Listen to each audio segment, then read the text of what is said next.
Okay, good afternoon, everyone, and welcome to the Honourable Minister, all honourable members, and the officials in attendance. Welcome to the first in-person standing committee of the Finance, and thank you all for joining. There is another standing committee starting in chambers at 2 o'clock, so that's the reason why we are in the committee room today and not in chambers itself. Just in terms of the agenda, that we will have a briefing by the Provincial Treasury on their 2024-2025 annual performance plan. We will take a short break after that if needed. Otherwise, we will just continue with the business of the day. And then after that, we will have another briefing by the Western Cape Gambling and Racing Board on their 2024-2025 annual performance plan. Members, please just ensure that your cell phones are muted for those who are joining us on the live platform. I will now afford the members and officials just to do a short introduction of yourselves. And if we can start to my left, Member Brankhuis, over to you. Oh, thank you very much, Chair, and good afternoon to you and good afternoon, colleagues. My name is Khalil Brankhuis, and I'm a member of the Finance Committee of the Western Cape Parliament. Thank you very much, Chair. Good afternoon, Chair.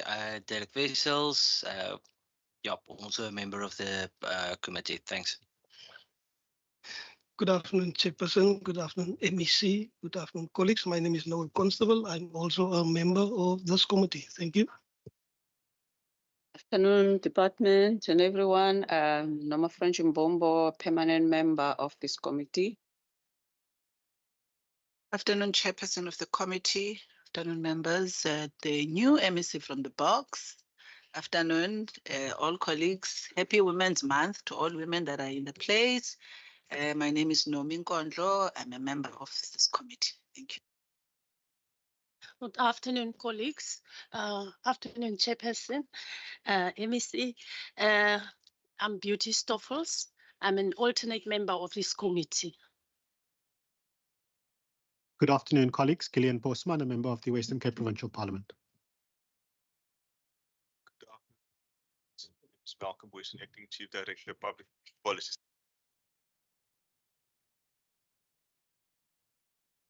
Good afternoon, everybody. I'm Nadia Ibrahim. Oh, okay. Do we have to introduce ourselves? Thank you.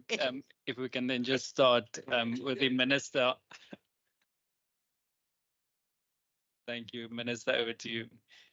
Thank you, Chair. Firstly, happy Women's Month to everyone. And congratulations to yourself, Chair, and the respective members on your election. It is truly my honor to be before this committee in my capacity as Minister of Finance. It is my maiden appearance today, and as a previous member of this committee as well, as a previous chairperson of this committee, it is wonderful to be engaging in this particular work. I always said we're in the mission to make finance fun. Often people don't necessarily care about the work that the committee do until they want money. Between the Finance Committee and the Budget Committee. So I'm always excited to see so many people interested in the work that we do. Together with the department, we would like to take today's opportunity and with the board later to highlight our key priorities and projects that will be driving our agenda in the current fiscal year. As the members would know, the annual performance plan prior to the election period was tabled by my predecessor, but we are committed to fiscal responsibility, to economic growth, as well as to the service delivery initiatives reflected in it. The Provincial Treasury has outlined the specific initiatives designed to enhance financial management across the province, optimize our revenue collection, and ensure the efficient allocation of resources. While it will show you a comprehensive overview of our key achievements and aligning the department's mandate of building the public sector capacity by embracing innovation within the broader goal of the provincial government to facilitate and enable positive change in the lives of citizens. We are particularly focused on strengthening our oversight also of our public entities in the province and municipalities to ensure compliance with financial regulations, improve our audit outcomes, and enhance the overall governance framework. And this approach is not only about ensuring the compliance, but also about driving innovation, driving value for money, driving efficiency within our financial processes.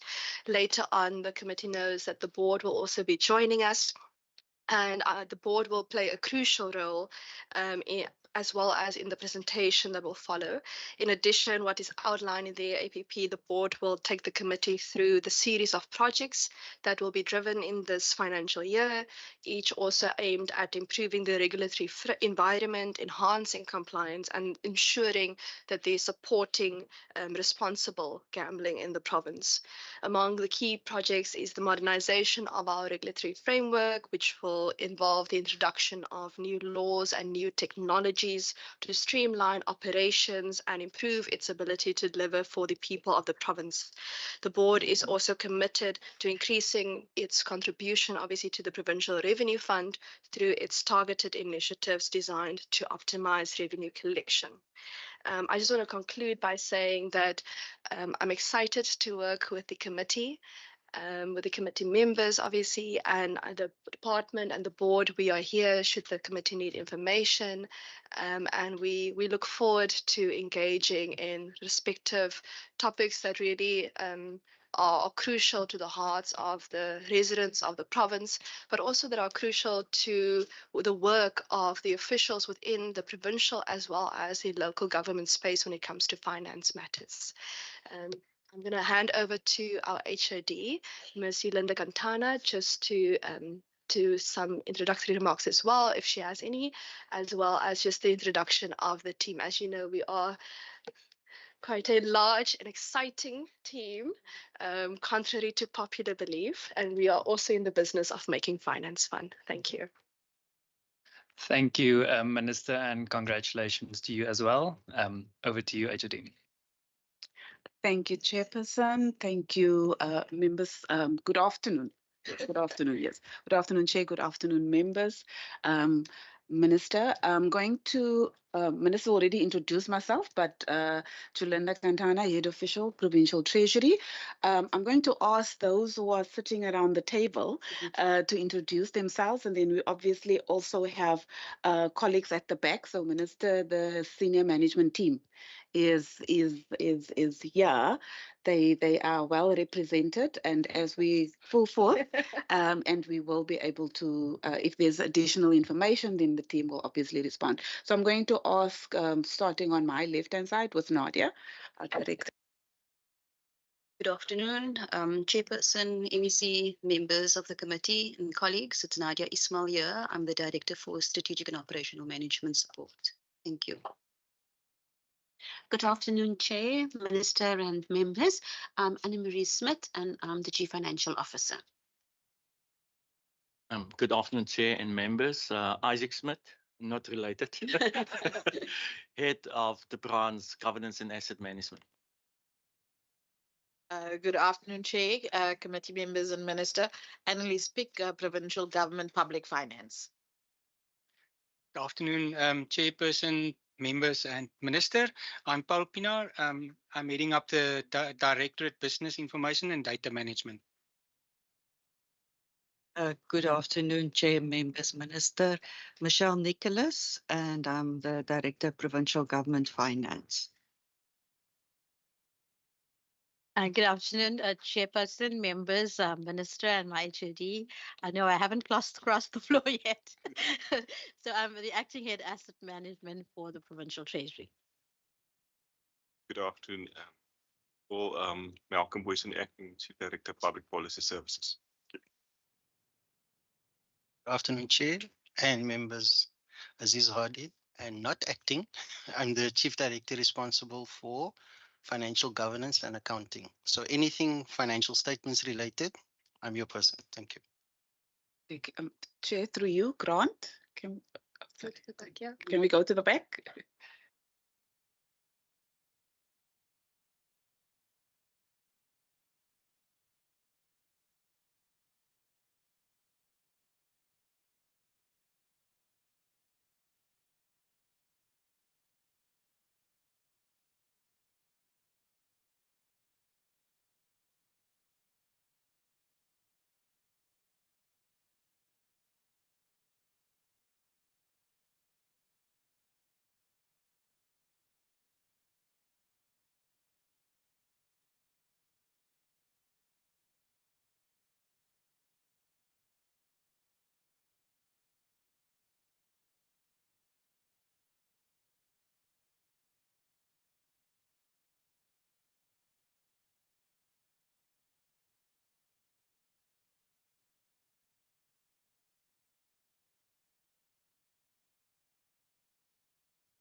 Good afternoon.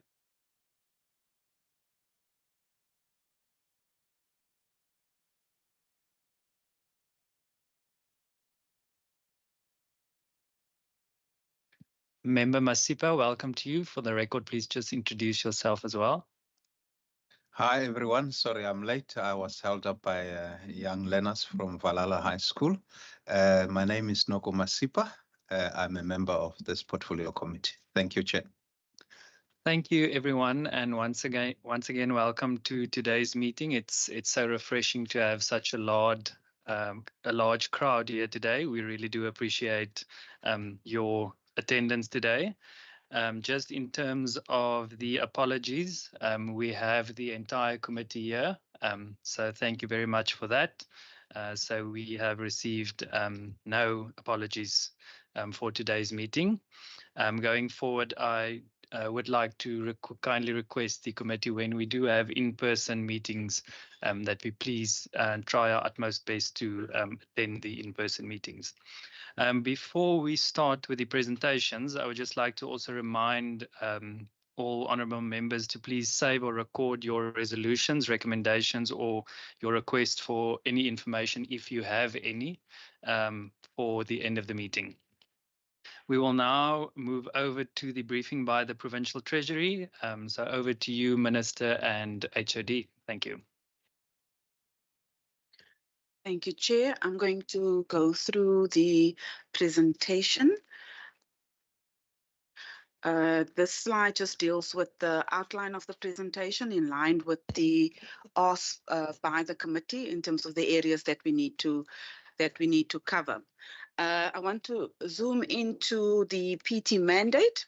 It is to drive good financial governance, and that across the provincial as well as the local government spheres, specifically to enable the effective resource mobilization and sound fiscal management, the effective and efficient use of resources, effective financial oversight, as well as building capabilities of officials to enable resilience, agility, and innovation. And as a provincial treasury, we then take an integrated outcome-based approach to good financial governance. And one will ask the question, why do we then focus on the importance of good governance? So it lays the foundation for transparent and ethical decision-making. It ensures compliance with laws and regulations. It enhances accountability through clear roles and responsibilities and effective monitoring and oversight. It ensures effective risk management, and the mitigation strategies are in place. It helps us to achieve efficiencies through optimized resource allocation, as I've already indicated in the previous slide. It also improves our audit outcomes, and I think we have a very good reputation in terms of our ability to not only obtain but to maintain. I think as a vote we have had 11 consecutive clean audits. I needed to get that little bit of advertisement in there. And then lastly, build stakeholder confidence in the province as well as the residents of the Western Cape. Just in terms of our provincial strategic approach, for us it is important to shift the dial from transactional to transformational. And we really started out when the focus was solely on governance for results, that pre-2019. We're now at a place where we're looking at how do we, in terms of the changing role of provincial treasury, be that enabler and reliable partner to drive service delivery. And we are on our way to get to what we've termed in 2030 and beyond, a really and truly integrated and coordinated approach to service delivery for the citizen, which is evidence-based. I think as we move through the presentation, hopefully the committee will see elements of these come through and being demonstrated in the type of projects and programs that we run within the provincial treasury across the two spheres of government. I just want to also focus the committee's attention to the left-hand corner.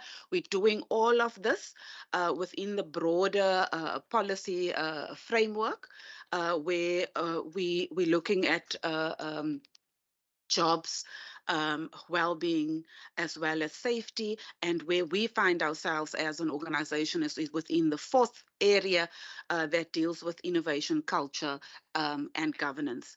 So given our PT mandate, we have identified in addition to or focus areas, 2 areas because of the pieces of legislation that we basically deal with, which is the MFMA as well as the PFMA. Our priority areas identified is in terms of integrated provincial governance as well as effective local governance.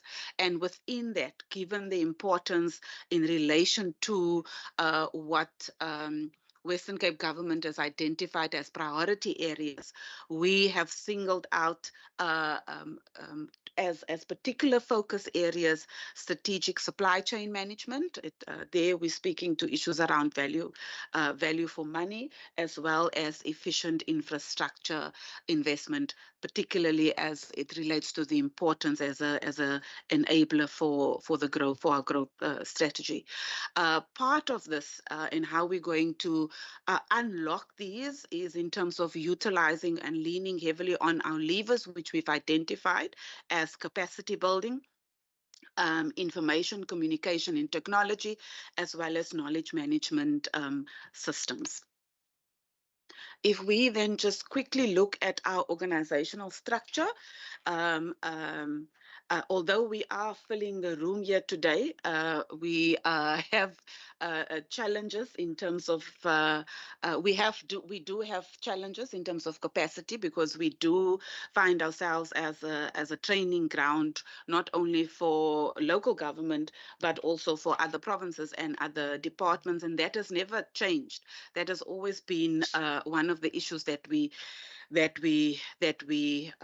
grapple with and that we have to deal with. And so when the committee looks at this diagram, one will see that there's some actors as they've introduced themselves. I think Aziz made a point of it to say that he's not an actor, but there's a couple of actors around the table.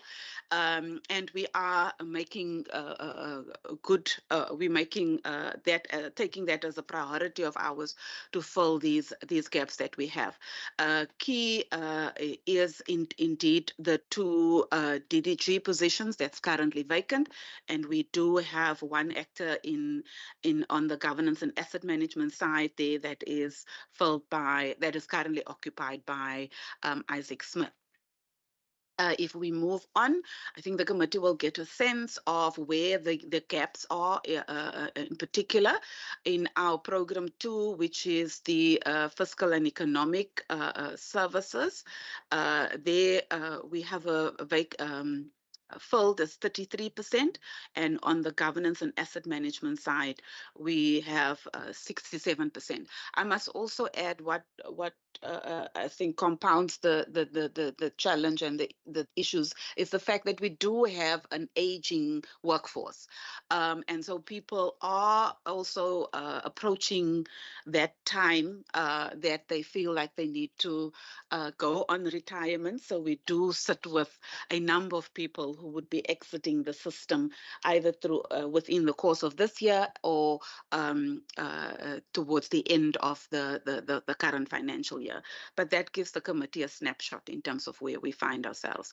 In terms of our vision, mission, and core function, we are currently busy with our strategic planning processes. So this is what we had, what we currently have. And we as a department, together with the entire Western Cape government, is in that process where we're looking at our next 5-year strategic plan. But for now, members, our vision and mission, as stated, together with our values, really our vision is a responsive and inclusive treasury that enables positive change in the lives of citizens. Our mission to promote the promotion of cohesion and citizen centricity, building capacity in the public sector by being adaptive, innovative, and supportive, as well as integrated management and partnerships that enable the delivery of quality services in a sustainable manner. Our values would be caring, competence, accountability, integrity, innovation, and responsiveness. Then just in terms of our core functions, the Provincial Treasury plays a pivotal role in managing the province's finances and ensuring effective service delivery, which includes budgeting and financial planning. That entails the development and overseeing the provincial budget, allocating funds to or recommending funds to departments and to cabinet, ultimately to departments, and monitoring expenditure. It also deals with financial management and control, ensuring sound financial management practices across provincial departments, as well as public entities, including accounting, reporting, and risk management. Revenue management, obviously looking at maximizing our revenue collection and optimizing provincial financial resources. We do also conduct economic analysis and develop policies around those with the research. And I think Minister will come back to the committee in September, where we will be tabling our provincial economic review and outlook. And then the other area is in terms of intergovernmental relations, where it is important that we maintain good fiscal relations and financial relations nationally, but also across. I think in this environment we find ourselves, we do have a lot of partnerships, and we open ourselves up as an organization that is a learning organization, but is also a capacity building organization. So we've had the privilege of having the Limpopo Treasury with us for the last 2 days, specifically on areas of innovation and supply chain management. I'm sure the team will be able to share some of the detail. We do get a lot of requests from different provinces to come and see what it is or how we're conducting our business, and we're always willing to assist and to open ourselves up for that, because I do believe it also gives us an opportunity to learn from others. Then in terms of the PFMA, that is key. It's ensuring adherence to the PFMA and all other relevant legislation, and then also the same would apply to the MFMA. And then lastly, in terms of debt management, managing the provincial debt portfolio and ensuring sustainable borrowing practices. It's part of our function. So just in terms of the asked by the committee in terms of the key programs, projects that will be driven. In addition, or some that we want to highlight, obviously more detail in our current APP, but the first one, I think for in terms of program 1, that deals that speaks to the outcome of financial and corporate governance improvement, is the focus on our levers in terms of capacity building, information communication and technology, as well as knowledge management systems, and that in essence is really looking at aligning people, processes, technology, culture, and then also in terms of innovation, it is about the promotion and collaboration, and also about data analytics. For us, when we talk about our 2030 vision, which is speaking to evidence base, this then becomes critical in our efforts to ensure that the decisions that we make as a not only as a provincial treasury, but how we show up within the broader provincial government system is informed by good data, and we are the custodians of our financial systems. But also we have a lot of, just given the reach of the vote, sit with a lot of data, and Nadia, Ishmael and the team can maybe just provide the committee with a little bit more information. Just if I can quickly go to program 2. The outcome there speaks to integrated planning, budgeting and implementation for sustainable management of provincial as well as municipal fiscal resources. So it's more than just budgeting, but for us, a key is the provincial budget process. We table, and Minister will be tabling quite a number of documents there in terms of the throughout the financial year, and also towards the end of the financial year as we prepare for the new financial year. So it's the overview, the budget overview, or OPRE, as we fondly refer to it, the estimates of provincial revenue and expenditure, which is a thick book, the thick blue book that we table.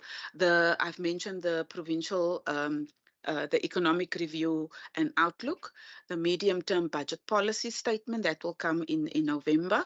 The adjustment estimate will also come in November, and then the two publications is in all of these, it's both the adjusted as well as the main. So when we talk about the infrastructure overview, it's the adjusted publication as well as what we would come in the main as for the next financial year.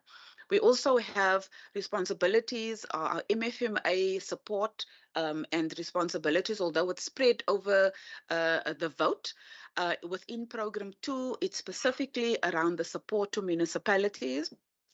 It is around the in-year monitoring. It's about the coordination, MFMA coordination, that is located within program 2, but it is an integrated team, and one will find specific areas of responsibility that cuts across. So we do have on the governance and asset management side, we talk about local government supply chain as well as local government accounting that would come into play.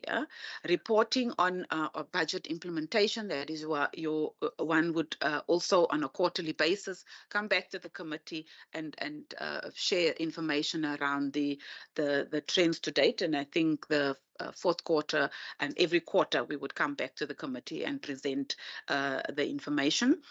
And then we are looking at currently the work that we're doing in terms of assisting the development of an infrastructure pipeline, and that pipeline would obviously require funding, and there's some exciting things that we are embarking on as a project for started off in the previous financial year and continuing in the current financial year. Then in terms of municipal budgets, it's the MERO, which is the municipal equivalent of the PERO that we do, the SIP-LGs. We're working together in terms of the IDPs. We run two major processes with local government, which is the technical integrated municipal engagement as well as the strategic one. We don't do this on our own, and it's not just within the provincial treasury, but we do it with our partners in terms of the Department of Environmental Affairs and Development Planning, as well as the Department of Local Government. And then the committee will see that the board will join us as an entity, so we also deal with that within program 2. And then we have done a couple of expenditure reviews, and in terms of which is an important process that we will continue because it speaks to our ability to make evidence-based and informed decisions. Then there is, I'm going to just highlight to the committee some key ones. It's not, I mean, the rest of the projects one will find in the APP, but a new one is in terms of blended and alternative financing. What we found in the previous financial year, we had lots of changes, and the fiscal, our fiscal framework and contracted, and we had fiscal consolidation to the tune of 7 billion rand that we had to come within in the last financial year in this budget that we currently implemented. And so it needed us to think outside of the box, to be innovative also in how we then continue to pursue a growth agenda within the context of a constrained fiscal envelope. And this we see as an opportunity to really give effect to that. And at the moment, it is in terms of looking at ways that we can continue to fund our service delivery and source capital for public infrastructure from outside of the provincial fiscus. And here the focus is on social infrastructure and services that are not constitutional rights or in provincial or national legislation. Will be key here. This also cuts across both provincial and our support to municipal to municipalities and in assisting them in terms of accessing some of the opportunities that we see that's available. And so over the MTF, we are going to engage to explore accessing particularly climate finance and using it to mitigate climate-related loss and damage, and what we've termed as building back better climate adapted infrastructure. So that becomes critical for us.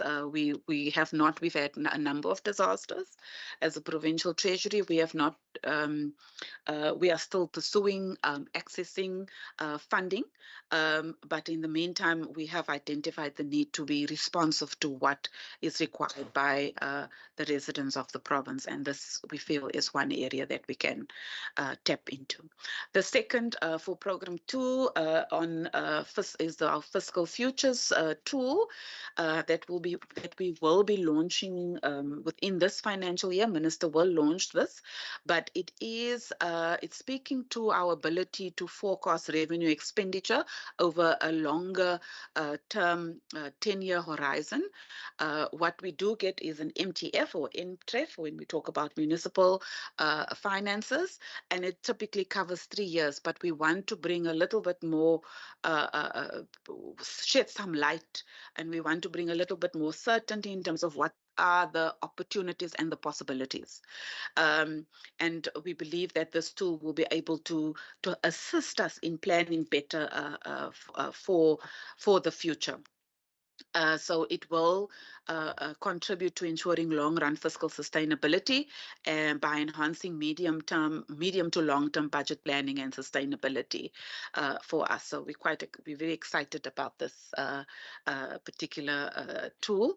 And then we're also looking at the gambling policy and crafting the legislative amendments that would affect the gambling sector, and we will speak to that later on in the deck of slides.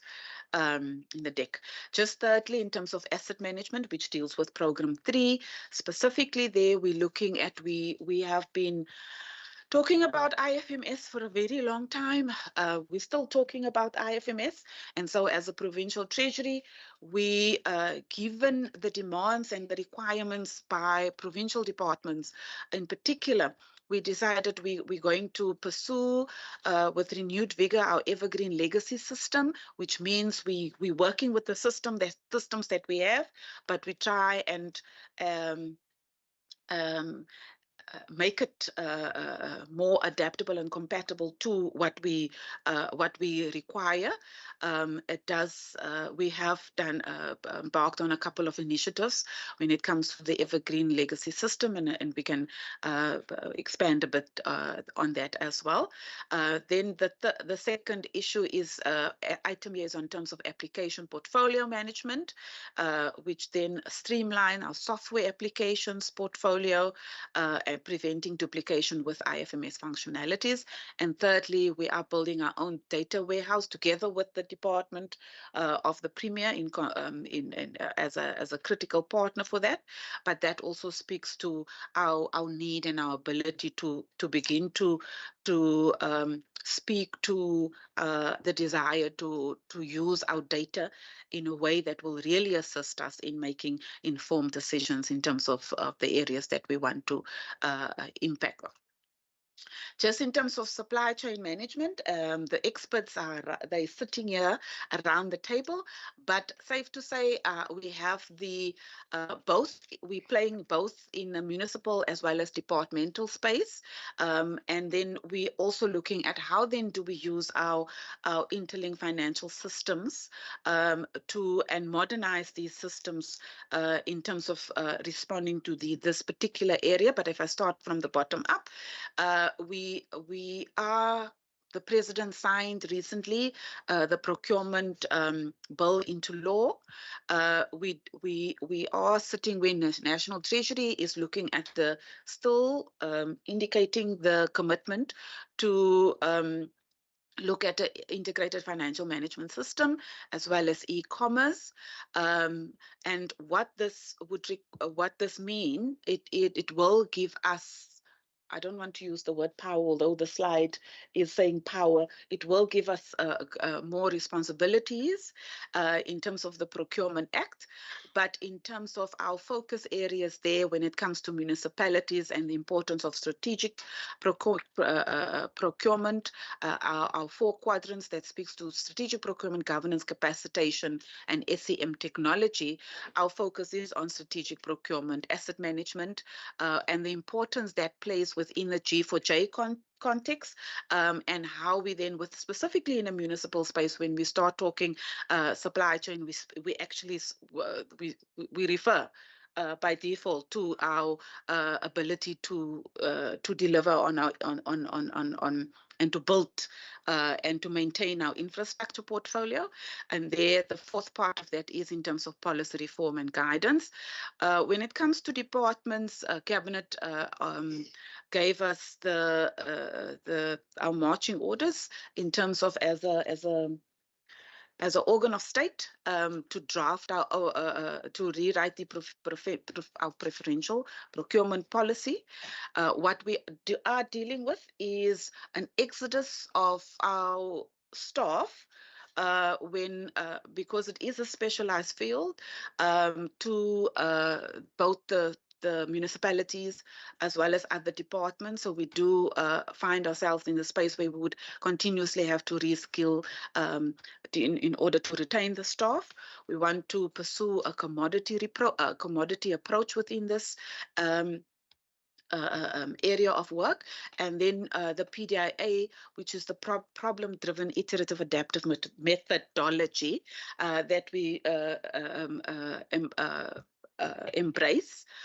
We work together with the departments in terms of identifying problems within the supply chain or within procurement, and then working towards solutions in unlocking areas that that is required to be unlocked in order to get us a procurement system which will deliver on the value that we so desperately looking for and seeking within our procurement system.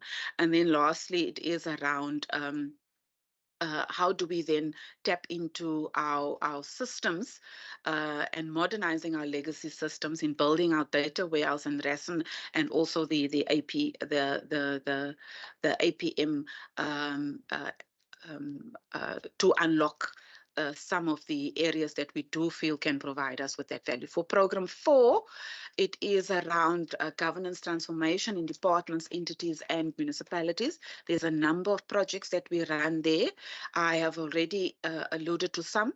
But maybe just to highlight to the committee, Minister chairs the Municipal Budget and Governance engagement with the MACO members of finance.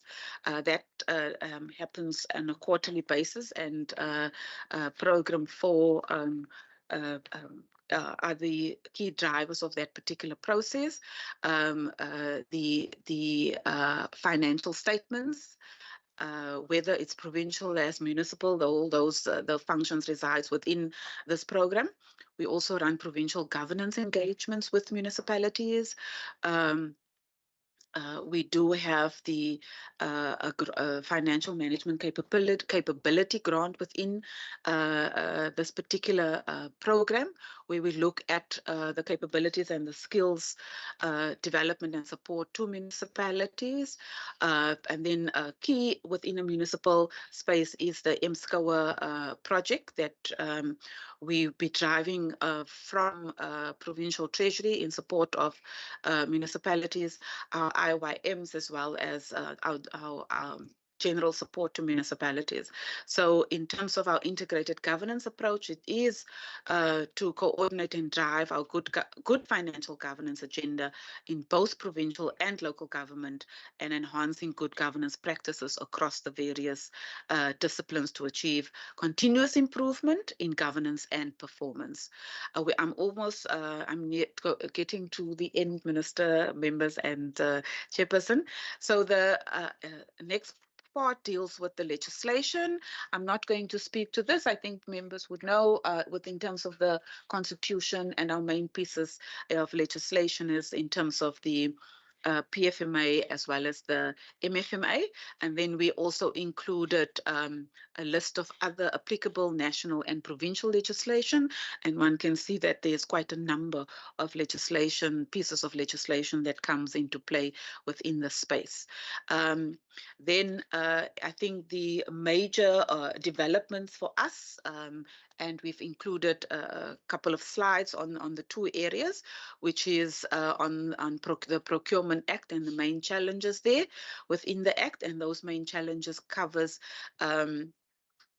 areas around constitutionality, the framework, dispute resolution complexities, as well as the implementation. And then we try to indicate with each area of concern that we have what exactly what the challenges are. In terms of those areas, there are no regulations at this particular point in time, which we believe would make it very difficult to implement, and there is also no date of implementation or with effectiveness date. Yeah. But that is something that we are having to deal with at this particular point in time. And then we've also tried to list some of the additional challenges within the Act. And they cover issues around centralization, transparency and oversight, e-procurement and the IFMS, as well as subnational government reform, and the impact that has got there in terms of what we deem to be hindering modernization efforts at subnational, which will make it very difficult, that in particular for the things that we want to pursue. When in earlier slides, when I shared with the committee the intent of what we want to do as a provincial treasury, specifically around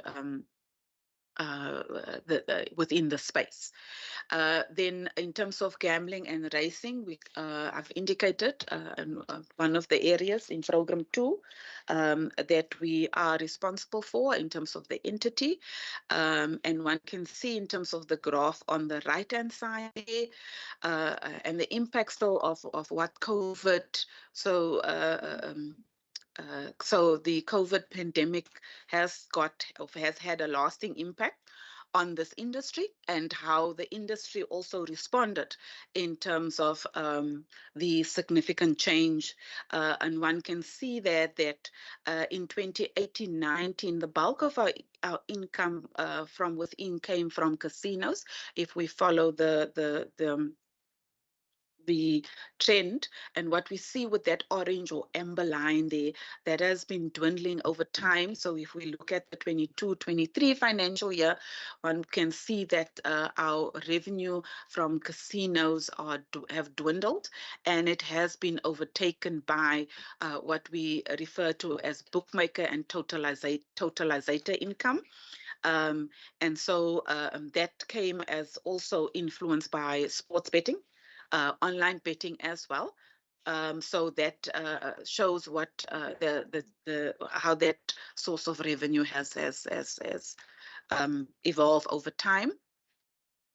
And this really brought about the need for renewed consideration of gambling and racing environment within the broader post-pandemic economic context. Things have changed, and it's so that the policy environment also needs to change to to respond to what we see, and that's the work that we currently busy with. And then it also highlights and raises the importance of provincial policy to be responsive to the very dynamic gambling and racing environment. To the committee, we are busy. We are in process of undertaking a comprehensive review of this particular environment, with appropriate legislative reform that we're currently embarking on. And then the two pieces that we of amendment bills that we find ourselves occupying our time is in terms of the 20th and the 21st amendment. We try to, in slide 28, provide the committee, and there's no specific timeline as yet. I think they are, from a legal point of view, there's specific areas that we need to overcome before we can have a timeline, but that gives the committee a good sense of the process and the map, the process map in terms of how we want to actually get through the process, and obviously at various points where we would want to come back to the committee in terms of what we want to achieve within the space. I think, Minister, Chairperson, thank you. Can I just? Sure. So I just want to make some concluding remarks just on the gambling items. Between myself and the chair and the members, I just ask, please, there are legislation applicable to us as well in terms of gambling, so please don't gamble unless you're going to go watch a Beyonce concert at one of the casinos. We do not want to see you on the floor of a gambling institution or at a slot machine anywhere in the province, for example. But I'm sure the procedural office and the chair will also make sure that the members have that respective legislative authority. I don't want to see any of us before the conduct committee in this regard. And just, I think what is sometimes fascinating about the work of Provincial Treasury is sometimes you'll see us before finance and sometimes you'll see us before budget. And sometimes we work with youth, and I always like to explain to the youth that, when we're at finance, we look after ourselves as the vote, and when we're in front of budget, we look after everyone in terms of department and respective budgets and expenditure in the province. How I like to explain it. But Chair, we are obviously here to answer the committee's questions and information and whatever the committee needs of us to do your respective work. Thank you very much, Minister, and to the HOD for the very informative and thorough presentation. We really do appreciate it. Members, we will now move over to questions and comments. Please keep your questions and comments strictly based on the presentation and the annual performance plan. So if there is any of the members that would like to ask any questions or make any comments, please feel free to indicate so now, and let's do 3 at a time if there is any.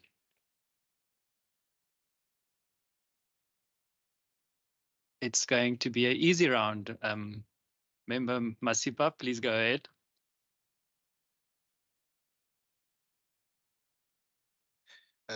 Thank you very much, and thank you to the HOD for the presentation. I think you did clarify that question, the question that I had, because I'm looking at the MTEF estimates. Just to get clarity, is that are we talking about 339 billion or million? If you can really just assist there. The other question obviously relates to the procurement. There is obviously an issue with regards to delayed payments for small businesses.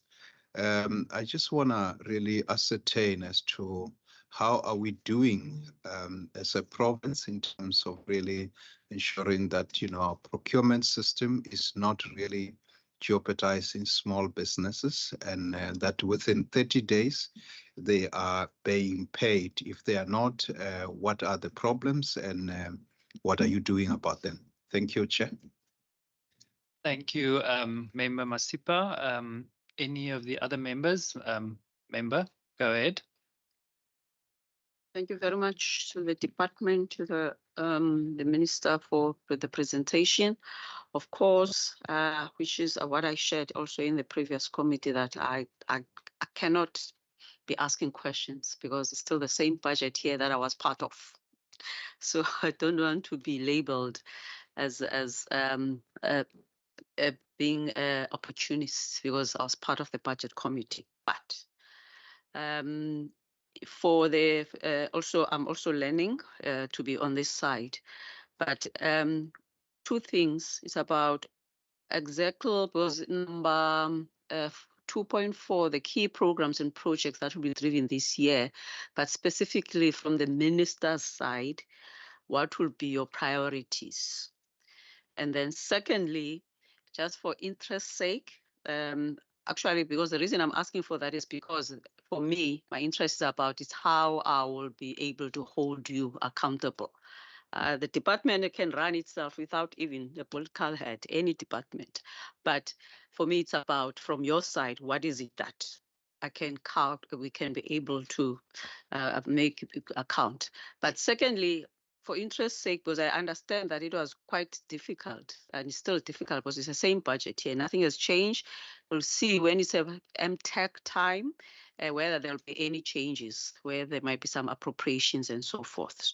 But now that we're coming from GNU, is there any kind of movement in regard to negotiating further, taking into consideration some of the low-hanging fruit of where in the GNU, some like the deputy minister there is also part of was not part of the GNU in regard to the state of the Western Cape, not only the equitable share, but generally for all others, because we started this year I mean, the government started this year not at a best foot in regard to the budgets, where we have to roll poll and pay Pauline. But specifically, some of the other things, it's about the issue of priority. One of those is about the energy in regard to trying to establish, to put more resources in terms of the municipalities to be able to have energy, electricity. But now we know that we've heard from the National Energy Minister that actually we are producing more energy, that we have to switch off some of the other plants. Have you already took up to yourselves? I know it's going to be still part of the MTech in terms of reviewing some of the resources when we're prioritizing energy, which it was good, but now we know that there's more energy. How will we be able to prioritize, specifically prioritizing those service delivery departments like health, where they didn't have any increase in the budgets, the social development, and so forth in regard to this. So this one is about new things. So I don't want to be seen as if I am questioning you on the budget that I was part of. Thank you. Thank you, Member Mbombu. Member Nkondlu, over to you. Thank you, Chair. Let me also indicate, as I did to the committee coordinator, that I may jet off soon, but I think different to Member Mbombo, I choose to be a new member in this term. So allow me to ask the question. One, I just wanted to check. The HOD says there's going to be a review of the strategy, understandably so, because we're getting into a new term. So that actually follows through that such a thinking would come in of what has been learned from the previous term. I just wanted perhaps if there's any indication also maybe from the minister, if there are any areas of major shifts, you know, in terms of the departmental areas of focus that are already have been seen, I think, in your work of preparing for the strategic plan. Are there any surprises that we must be looking at? So I just wanted to check that. My second one is that in the program 2, in terms of integrated planning and budgeting, I think one using obviously the cap of being a person who's coming back to this committee. I'm not sure whether in the work that the Treasury is doing, and I think we are also of benefit, Minister, because you used to be the chairperson of this committee.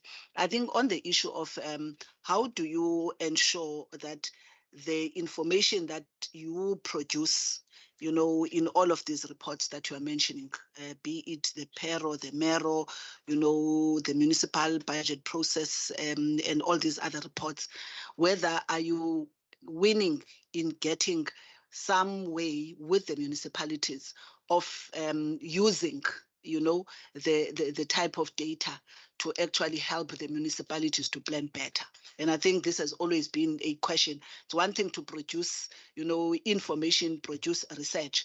But I think one issue that I think one was always interested about is the extent to which you are able, and you can actually produce evidence, you know, that says from what we have been producing and we've been seeing from MERO as an example, you know, in as far as, let's say, inequality reports that we've been seeing from the different municipalities. These are the shifts in terms of financing in those municipalities that are informed of that information. Is there something that is moving around that area? My last one, Chair, I think is on the Procurement Act.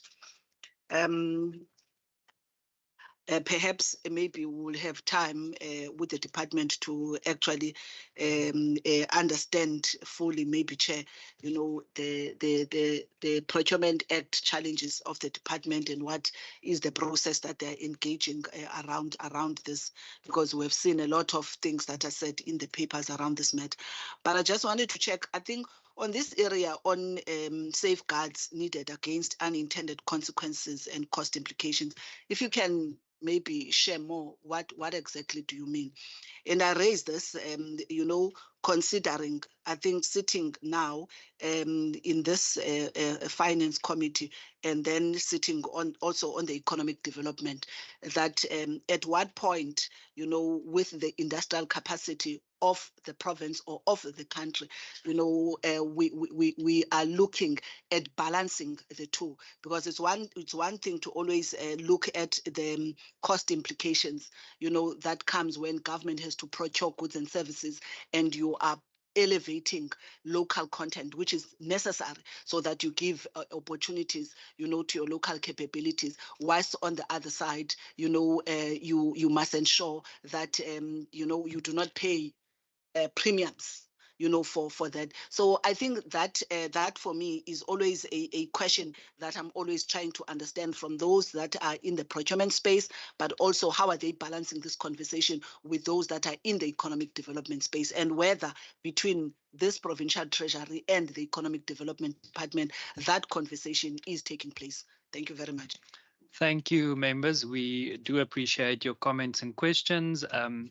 HOD and Minister, over to you. Perhaps just a suggestion that we start with Member Nkondlu's question, as she did indicate that she needs to, if you are comfortable with that, as she did indicate that she needs to leave earlier. Thank you. Thank you so much. No problem. I'll take a first stab at some of the questions and I'll hand over to the technical team. Regarding the review of strategy, any new particular focuses. So some items might be the same because, Provincial Treasury has a very technical and legislative focus as well. Some items that you might see coming through are choosing values and aligning our programs accordingly. In my particular sphere, and I think this also speaks to Member Mbombo's question, is I've been wanting to focus on value for money. I've been wanting to focus on innovation. I've been wanting to focus on fairness as well as trust. Now, when I mention those particular values, what I look at when I say fairness is how do we make sure that we get our fair share as a province, but not just the Western Cape. How do all provinces get their fair share? So something that might come through the committee, and it will more likely be probably through the budget committee, is there's this provincial equitable share formula. But before you get the provincial equitable share formula, there's a section in the constitution that speaks to how does the budget, the national budget, get split between national, province and local government first. So that happens first before we get to the provincial share. And then once we get to the provincial component, that is where the formula then kicks in to say, okay, between the 9 provinces, how does the provincial piece of the pie then get allocated between everyone? And this is also a conversation I've been having previously with the National Minister of Finance as to how do we look at, it's not just the provincial equitable share formula that we need to look at for review, but how do we look at whether the split between national, province, and local is actually equitably in terms of the national budget. And I do think that is a conversation that the respective financial ministers and the national minister will likely be having in our upcoming budget councils. Part of that fair share is not just the review of the formula, but how does the data that gets put into the formula, form that particular formula. As you may know, the census data, for example, is not updated in the provincial equitable share formula as yet. That means that while we are the 3rd largest province in terms of population currently, we are still getting the 5th largest or 5th smallest, depending on how you look at the glass budget in the country. And you will find in this conversation that there are other provinces that are also now saying, actually, we have similar concerns, we have similar items that we wish to raise at a national level. Further, when we in this particular conversation of fair share, we have to also say, as the 10 Finmans, as the national minister will refer as team finance, we are all in team finance. What are the things in the country that we need to actually say, these are the critical things that we agree we need to focus on in terms of funding? And what are the things that we actually need to put a stop button on to say, actually, these are the things we need to reconsider as a country? And that is also a conversation that I do think has been forthcoming at a more national level now as well. When we look at the things such as trust, I use the value of trust when I look at things like general budgeting. And over and above the budgeting that we are currently doing, something that the HOD spoke to previously was the fiscal futures matter, and we're hoping to launch that particular fiscal futures tool soon. And essentially what that means is when you put certain assumptions into the tool, that it assists us with scenario planning for the future in terms of finances, so that we aren't at a back foot when it comes to trying to understand what may or may not happen in 2 or 3 or 4 years time, but also to check that the calculations that we use at a provincial level but also at a national level is the outcome speaking to the input that we put into those respective formulas. Something that I also would like to, in this trust component and budgeting component, that I would like us to have a look at is, how do we budget more agile and responsively to things such as disasters, emergencies, and crises? Because at the moment, in a disaster is a good example, because for a disaster, you need a disaster declaration, and then all of the respective matters start falling into place. So to be more agile for other departments, including ourselves, to be more responsive to when something occurs, how do we make the budgeting and procurement process much more responsive to those type of scenarios? In the value for money section, I refer to value for money, even though the constitution refers to cost effectiveness. But in the value for money section, those of you know that I'm very passionate about procurement, and public procurement particularly, and how do we use strategic sourcing interventions to be able to get more out of our service delivery, to get more value for money. A good example that I've previously mentioned to the team is, in Japan, for example, they had high prices for LED bulbs previously. People couldn't afford LED bulbs. So what they actually did back in the day is they actually wrote it into their procurement, is we as government are now going to buy LED bulbs.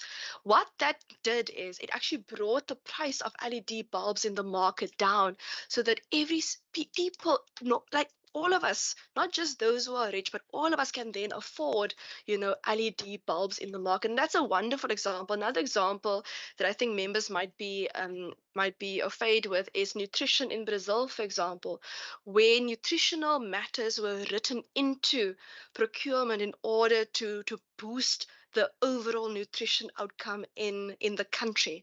So those are, I think, good examples of strategic sourcing interventions. And I know Nadia in procurement is also very passionate about sustainable procurement. She recently did a presentation also at an international workshop and level on the good work that we as the Western Cape government is also doing. It's also online on their international website, the good work that we've been doing in this regard. And I'll hand over to her when we get there to speak more about that value for money section. And then the last value I was talking about was innovation. Innovation really refers to the diversification of revenue also. As members would know, 95%, actually a little bit more than 95% of the provincial budget comes from national funding. There's very little room for us to say, we would like to do more if we're not necessarily certain as to what funding we may or may not get. So we need to start looking at things such as grant funding. We need to start looking at things such as frameworks for borrowing. We need to start looking at how do we make sure that the respective fundraising efforts are intensified, that alternative and blended financing is intensified in this regard. So it might not necessarily be new in terms of what you've heard from Deirdre over the last years, but it might be some increased focus on some of these items within PT and bringing them more to the fore. On the MFMA space, I'm just going to ask the MFMA team just to come in here regarding the information that we use for that we publish, essentially, and how that gets translated within the municipal space. On the Procurement Act, which I'm also very passionate about, it happens to be a topic that I wrote my master's on. There are many items in the Procurement Act that, as a Treasury and as government, we have concerns about. There is a detailed submission that Provincial Treasury also submitted to the committee during the public participation phases. And perhaps, Chair, if the committee doesn't have it already, we can maybe just forward the respective detailed technical comments.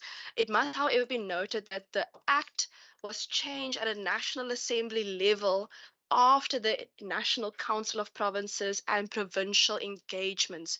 So perhaps if we can just forward our extra comments after the change in the bill between what happened at the provincial level across the country and then what was the actual act that was adopted by the NA, which is different to what they sent to provinces. Part of our concerns is the new chapter 4, which was inserted after the provincial engagements, which we wrote to the president about. My predecessor also previously wrote to the president on this level. But my biggest concern is regarding the centralization and autonomy of the organs of state within this particular act. As we all know, in terms of section 217, that is the source of public procurement power, not preferential procurement, not general procurement. This is the source of our public procurement power. And there I rely on authors such as Kino and De La Harp in terms of my own personal research. Section 217, subsection 1 holds that when an organ of state in the national, provincial, and local sphere of government, organ of state, those are the key words, or any other institution identified in national legislation, contracts for goods and services must do so in accordance with a system which is fair, equitable, transparent, competitive, and cost-effective. And when I refer to the values, I also rely on authorities such as the all-pay judgment in this regard as to how one balances those particular values. The Constitutional Court in the Minister of Finance versus Agribusiness is now the national minister, not myself or my predecessor. That particular judgment was a Constitutional Court judgment, and it was clear that Section 217 of the Constitution empowers each organ of state to set its own preferential procurement policy, and essentially the court declared the 2017 preferential procurement prescriptions then invalid, which at the time included things such as set-asides and compulsory subcontracting. And there perhaps the committee might be interested, especially in paragraphs 111 to 113 of that particular court judgment. The current act attempts to exempt procuring institutions in order to develop our own procurement systems. But Chairperson, we don't need exemption from National Treasury. The Constitution empowers us organs of state to develop our respective procurement systems. I've spoken a little bit of Chapter 4, which is substantially different to what went out on public participation and attempts to compel organs of state to adopt preferential procurement policies, whereas I've mentioned Section 217. But when you go to subsection 2 of the Constitution, it provides discretion for organs of state as to whether or not to adopt a preferential procurement system. Where you then go further in subsection 3 of the Constitution, it then says, if an organ of state wants to adopt such a policy, a national framework must be put into place, and that is a framework in which we must put our particular policy forward. So the current act actually repeats one would argue more onerous provisions that were which was in the 2017 prescripts than which was that was declared invalid in court. And essentially what this means is the National Treasury cannot prescribe and write for provinces, which we must essentially write for ourselves.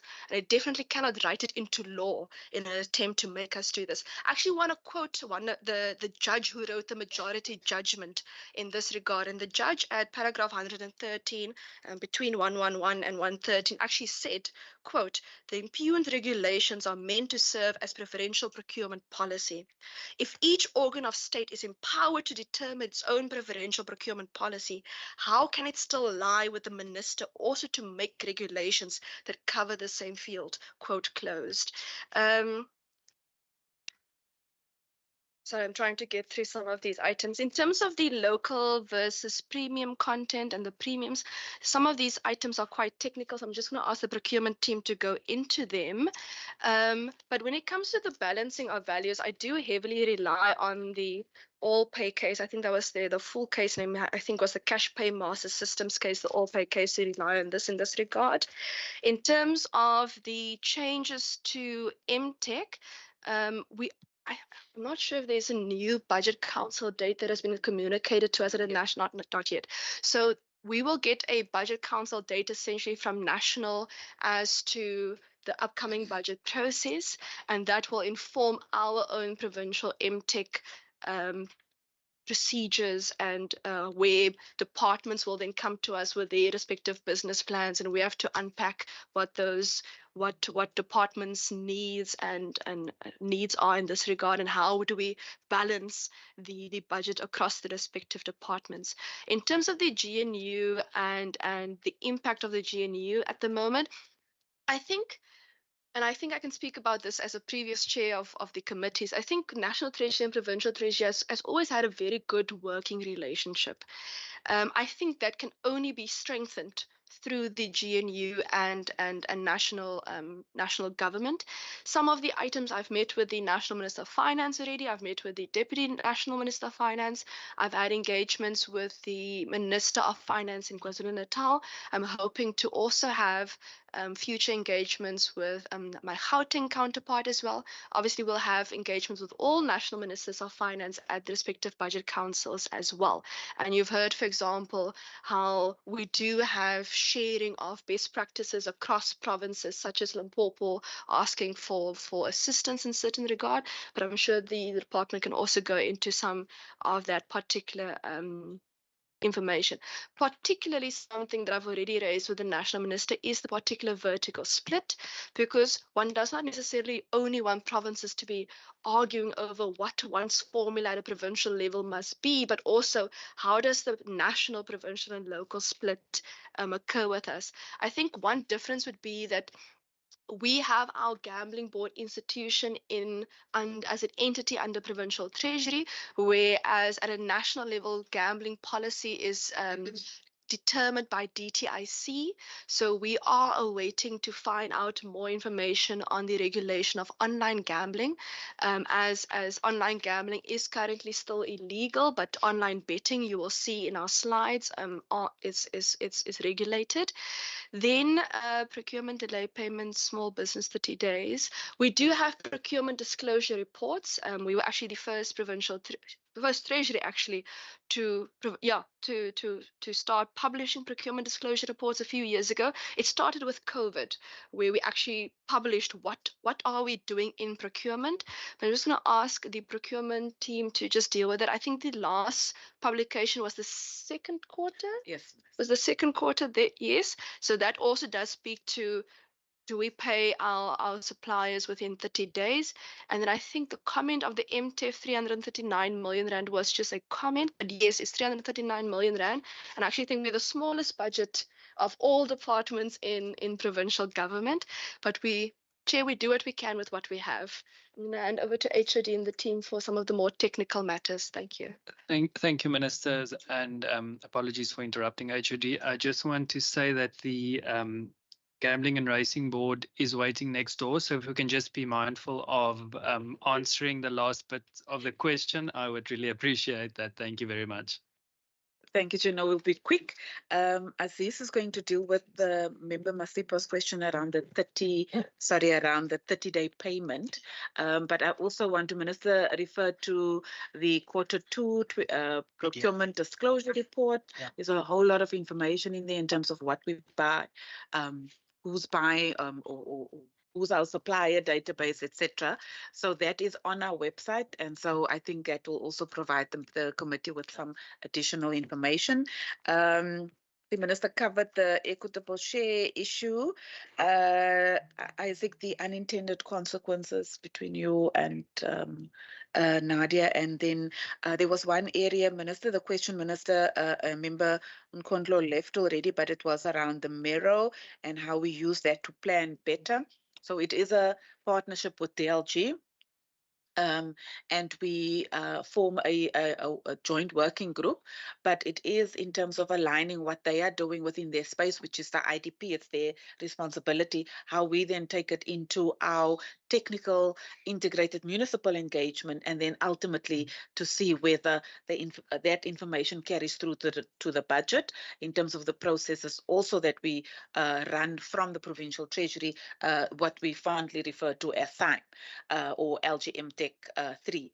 So because of the areas that we say is our focus area, and because when we talk municipalities and we talk procurement, it is actually infrastructure, and that is where our focus has been. So it's trying to see in terms of what the issues the Mero is showing us, whether we can actually find that golden thread work going through when we engage, coming from the IDP, when we engage on a technical level, and ultimately what then lands in municipal budget. So we have, there is that working relation with DLG as well as environmental affairs and development planning. On a point of order. Surely, Member Masipa. Can we reduce using the acronyms because we are new and we don't really follow the conversation? If they can really try. Noted, Member Masipa. I'm sure we can accommodate the request. Thank you. Apologies, Member Masipa. There's no acronyms, please. Thank you, Chair. Thank you, Chair, and thank you, HOD. Member Masipa, through your Chair. Do you want a long answer or a short answer? The 30 days is being managed in the Western Cape. Unfortunately, from the time that somebody buys something from a supplier, the only time that it goes into the system is when it's captured. Now we track it from the moment it's captured until the date it's paid because we have the systems to do that. We report on that on a monthly basis to National Treasury. National Treasury collates it for all the provinces and it goes to the President's Council. Western Cape has the lowest in the country when it comes to 30-day payments, and it's also an issue that we look at both in the MFMA, in the Municipal Finance Management Act space, and the PFMA, Provincial Finance Management Act space, where if there are any payments that is later than 30 days, it can actually cost them the audit opinion. So I give you the comfort that we manage it. And we have the systems in place from a good governance perspective that the 30-day payments, not just for SMMEs, but across all of the suppliers are being managed on a monthly basis. Thank you. Thank you, HOD Minister. Is there anything else that you... So just to add to what Aziz is saying, a reflection of the 30-day payments would be the first iteration of last year's expenditure in our next PDR, which will come out shortly. So you'll get a good sense of what we are paying. Procurement disclosure report. I thought you got that one the first time around. Okay, so that will come through in that one. And what I will do further is I will give you a reflection of SMMEs that were, a view of SMME payments in that iteration as well. Then in terms of Isaac, you want me to deal with the other questions? Yeah, maybe balance. Maybe let me just give an intro there. I think the issue about local content has been through all the procurement policies over the last 50 years. So there's no problem with local content from the Western Cape side. I think our biggest issue was how it was implemented, and the Department of Trade and Industry have not made it easy for procurement authorities. And in fact, 2 years ago, we met with the Minister of Economic Development to see to what extent we can actually make the implementation and the monitoring of local content much more easier. In terms of the current Procurement Act, it was again included, but it also indicated that the Department of Trade and Industry will consult with the provinces in terms of its implementation. Now, why we focus on the unintended consequences in the way that it was implemented previously, it made it difficult to monitor whether it was indeed a local product or not. And some of our proposals was that the Department of Trade and Industry need to identify the products and the suppliers, which means it makes it much more easier than just to put it in a tender document and you need to go to 6, 7 different administrative documents to get that information from the supplier. So that was the unintended consequences in terms of the inability to actually establish whether it is a local product, and also in terms of the administrative processes involved to come to that particular decision. And one of the principles in procurement is that you cannot take anything into account if you are not able to verify. And to a large extent, and it's not our province only, also the other provinces could not actually verify that particular information, and hence the local content in the way it was implemented was problematic. And we hope now with if the Department of Trade and Industry is reviewing the process, that there will be proper consultation with all the provinces as well. Just from that particular perspective, Nadia can. So just to add on to what Isaac is saying, so premium costing in terms of looking at what the total cost per item level that you purchase, whether it's goods or services, is dependent on a number of things like certification costs, BE certification costs, etc. And what that then does, it adds to the procurement costs that we pay as government. And when we looked at this, when the regulations were implemented, in the 2017 regulations, this increased exponentially. It was more than 100%, in some instances 200, 300% of actual real-time value that you would pay in the private sector. So that was our biggest concern, and how you actually put that together.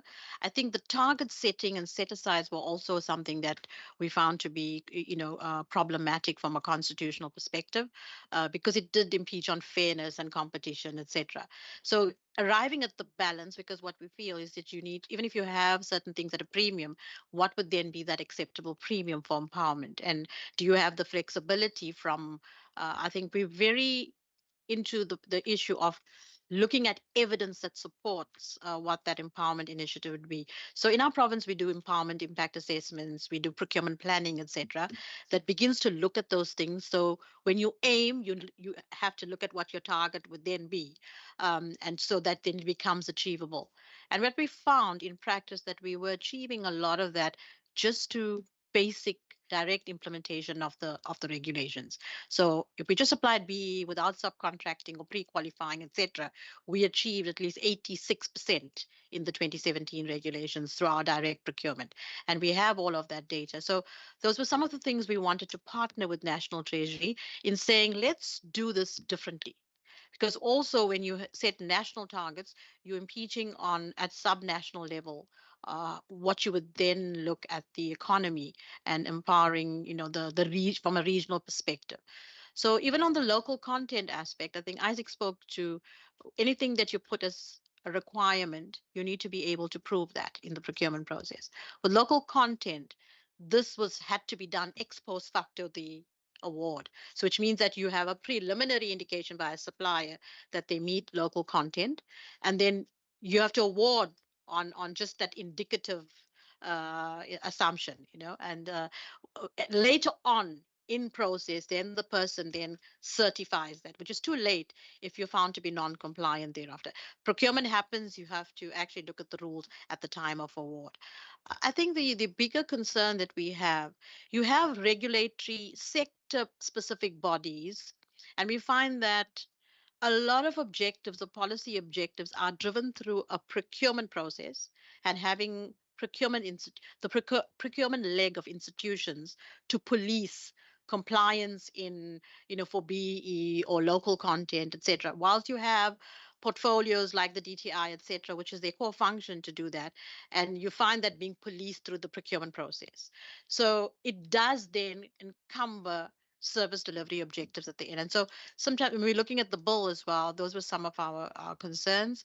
And just to the question on cost for implementation was specifically dealt with that, because a number of the things that were written from the perspective of compliance and to correct what we call mischief in law.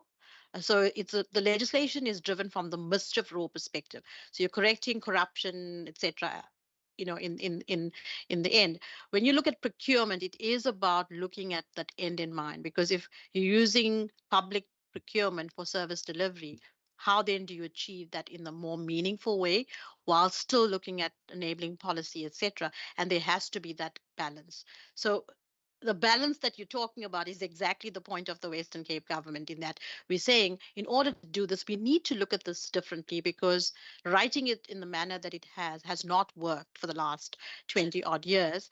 And we have suggestions on how you do that. And we also have processes that show you how this would work in practice. We're asking for a platform to share that knowledge, and as well as share that skill sets and expertise. And I think that is one of the things that have not been taken up to the extent that we have. So I think the questions asked were very on point to what we're actually wanting to achieve through our own procurement process, etc.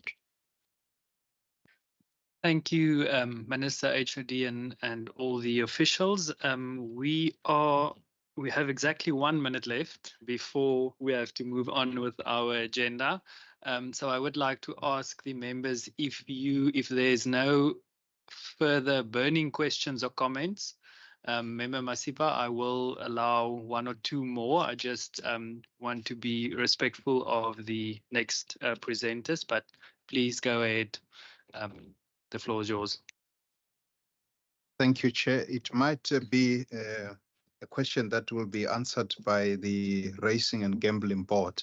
So on the page 63 of the annual report, I note that you got 27 million to the Western Cape Gambling and Racing Board. In 2021 audited, and 2022-26, and then 2022-23 it was 25 million. So the question I have is that on slide 13, you talk about Western Cape gambling tax revenue 2018-2023 in terms of percentages.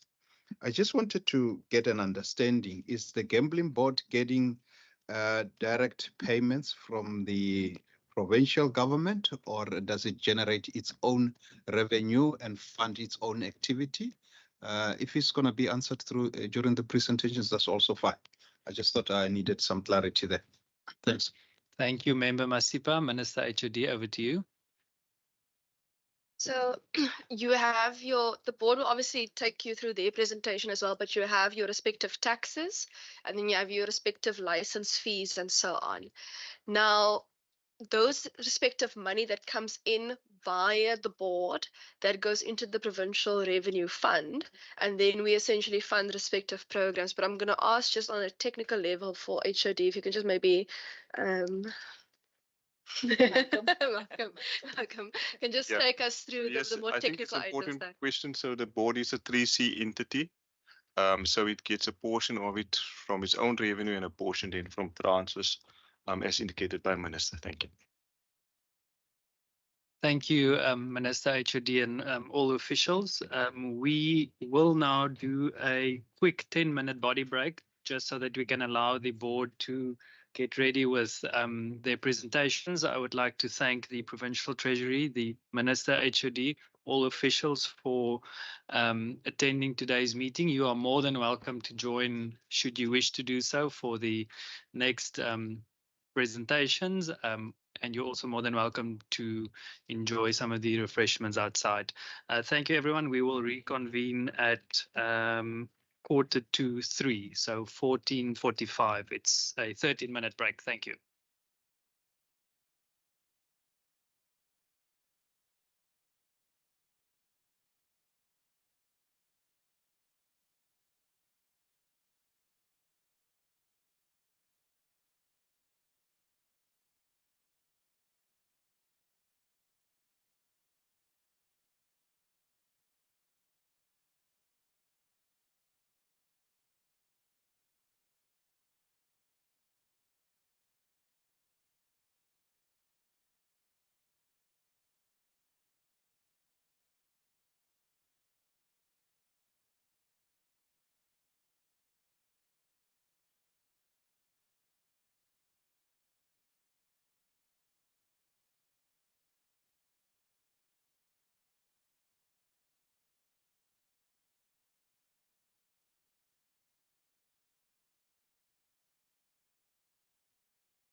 Thank you, members. We are back in session. It is exactly 2:45. Welcome to the CEO, the chairperson, and the officials or board members from the Western Cape Gambling and Racing Board. I would like to just start off by asking the those who have just joined, just to briefly introduce yourself so that we know who you are. Thank you. Can start here to my right. Thank you, Chairperson. I am Claude Bassiday. I'm the Chairperson of the Western Cape Gambling and Racing Board. The Chairperson, Prima Abrams, CEO, Western Cape Gambling and Racing Board. Good afternoon, Chairperson and members. My name is Zoe Siva. I'm the Chief Financial Officer. Good afternoon, everybody. I am Liesl Hartman and I'm the Manager Legal Services. Good afternoon, everyone. My name is Ayanda Mvandaba and I'm a board member. Afternoon, everybody. Nick Nichols, independent board member. Good afternoon, everyone. Asogun Chetty, board member. Good afternoon, everyone. Zigaba Umsolo, head of licensing. Good afternoon, everyone. My name is Sweetness Sekubane, manager HR.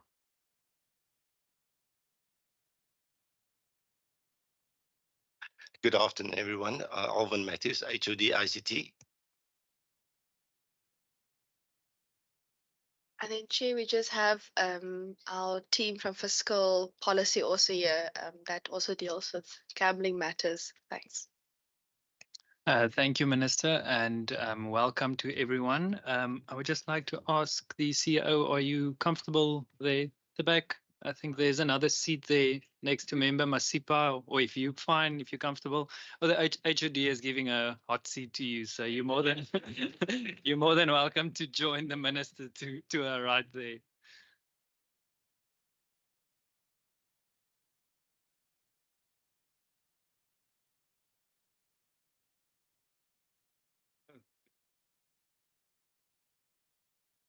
Okay, honourable members, we will now be briefed by the Western Cape Gambling and Racing Board on the 2024-2025 annual performance plan. So, Mr. Chair, CEO, over to you. Thank you. Honourable Chairperson, honourable members of the committee, acknowledging the presence of the Honourable Minister and members of the Treasury. Thank you for the opportunity and the privilege to present a briefing to this committee on the Western Cape Gambling and Racing Board's annual performance plan for 2024-25. We have introduced ourselves, but just for the attendance, I as Chair present and my fellow board members, Mr. Nick Nichols, Mr. Sogan Chetty are in attendance. Ms. Luzanne Fenter, I think, is linking online. We have apologies from two board members, Ms. Fani, who's the Deputy Chair, and Mr. Burton. And in attendance, as already introduced, though, is a CEO and other members of the Executive Committee. So to the presentation, honourable members, the scope of the presentation is to brief the committee on the annual performance plan and to address the following.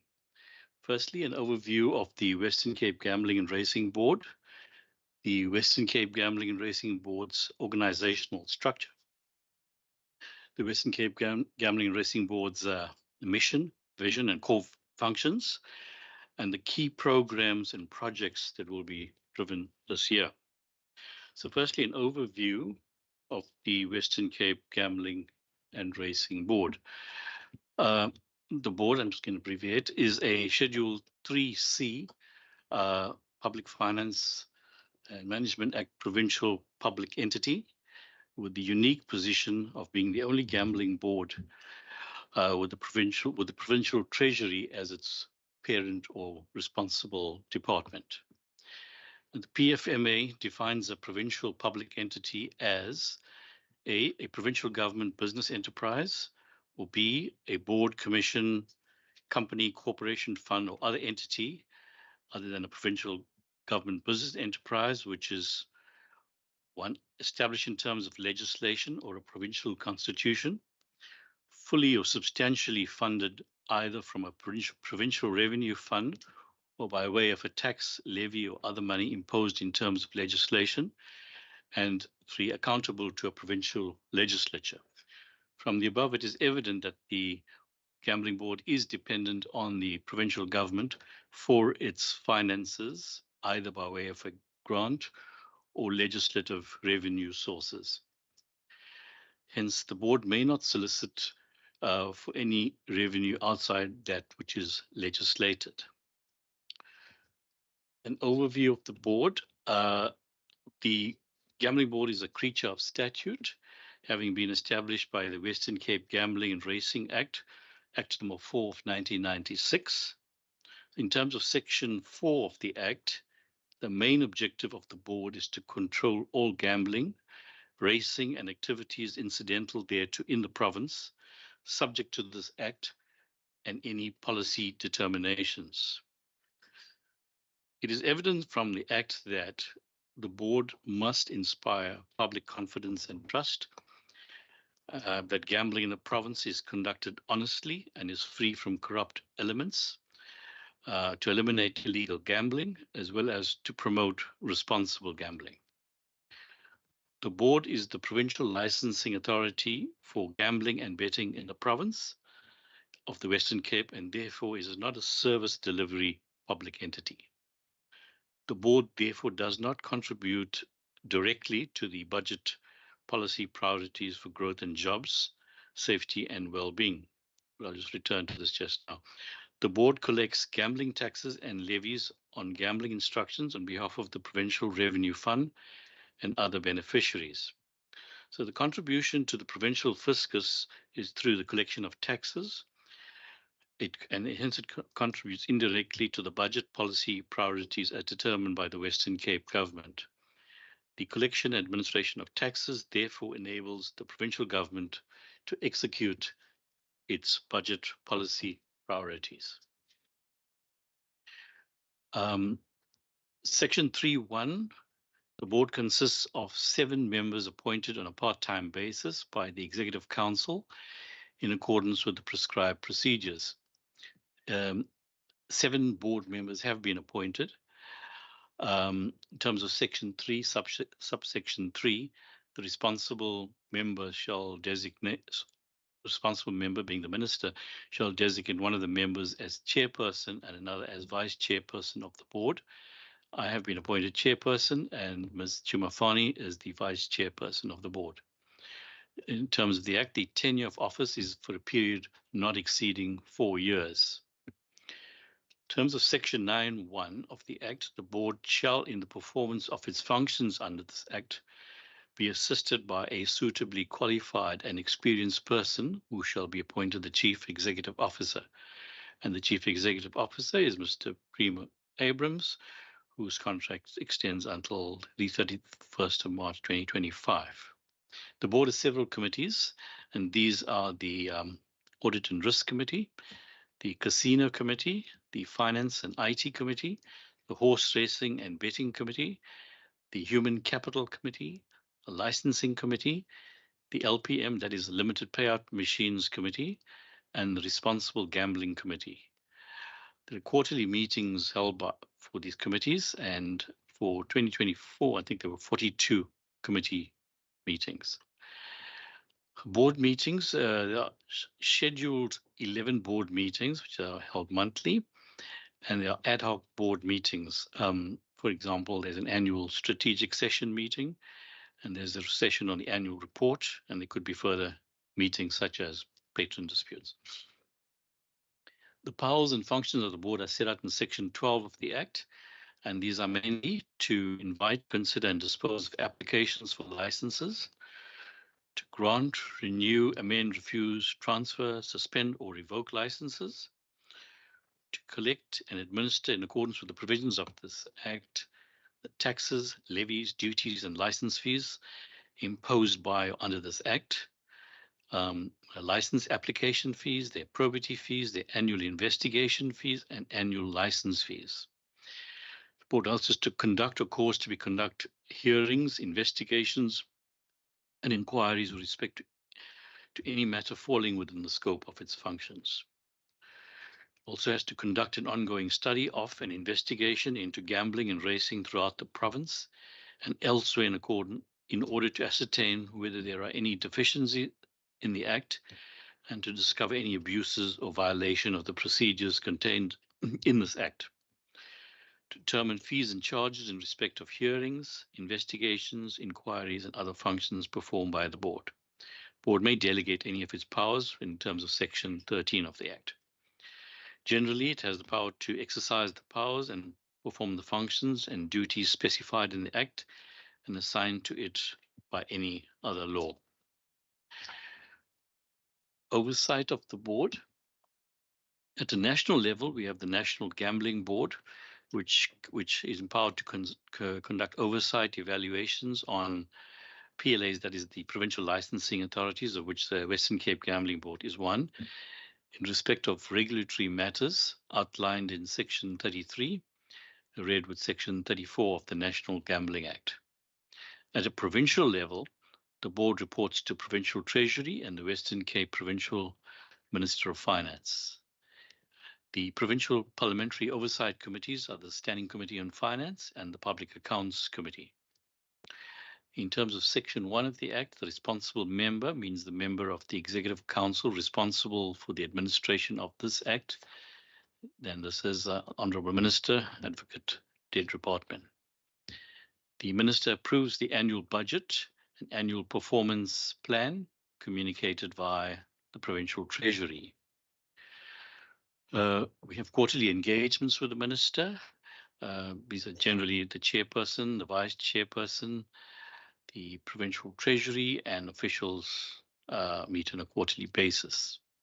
There's also quarterly reporting to the Provincial Treasury by way of financial reporting, performance information, tax collections. There are quarterly engagements with Provincial Treasury. We have established a Gambling Liaison Committee, the Board and the Provincial Treasury. And annually, there are engagements with the oversight committees on the Board's annual report. To the organizational structure, the Board, as the accounting authority, is authorized to determine the Board's organizational structure. The Board, following a review of its functions, resources, and need to function optimally, has a Board-approved structure of 102 posts. The increase in manpower resources are necessitated by the increase in the betting industry and the innovations in the gambling industry as a whole. This is so because the number of operational bookmaker licenses as at year-end 2020 financial year in 2024 increased to 64 with 171 licensed premises. The bookmakers' GGR, gross gambling revenue, increased from roughly 2.5 billion for year-end 2013 to 16.1 billion for the year-end 2024. Bookmaker taxes increased from 25.1 million for the year-end 2013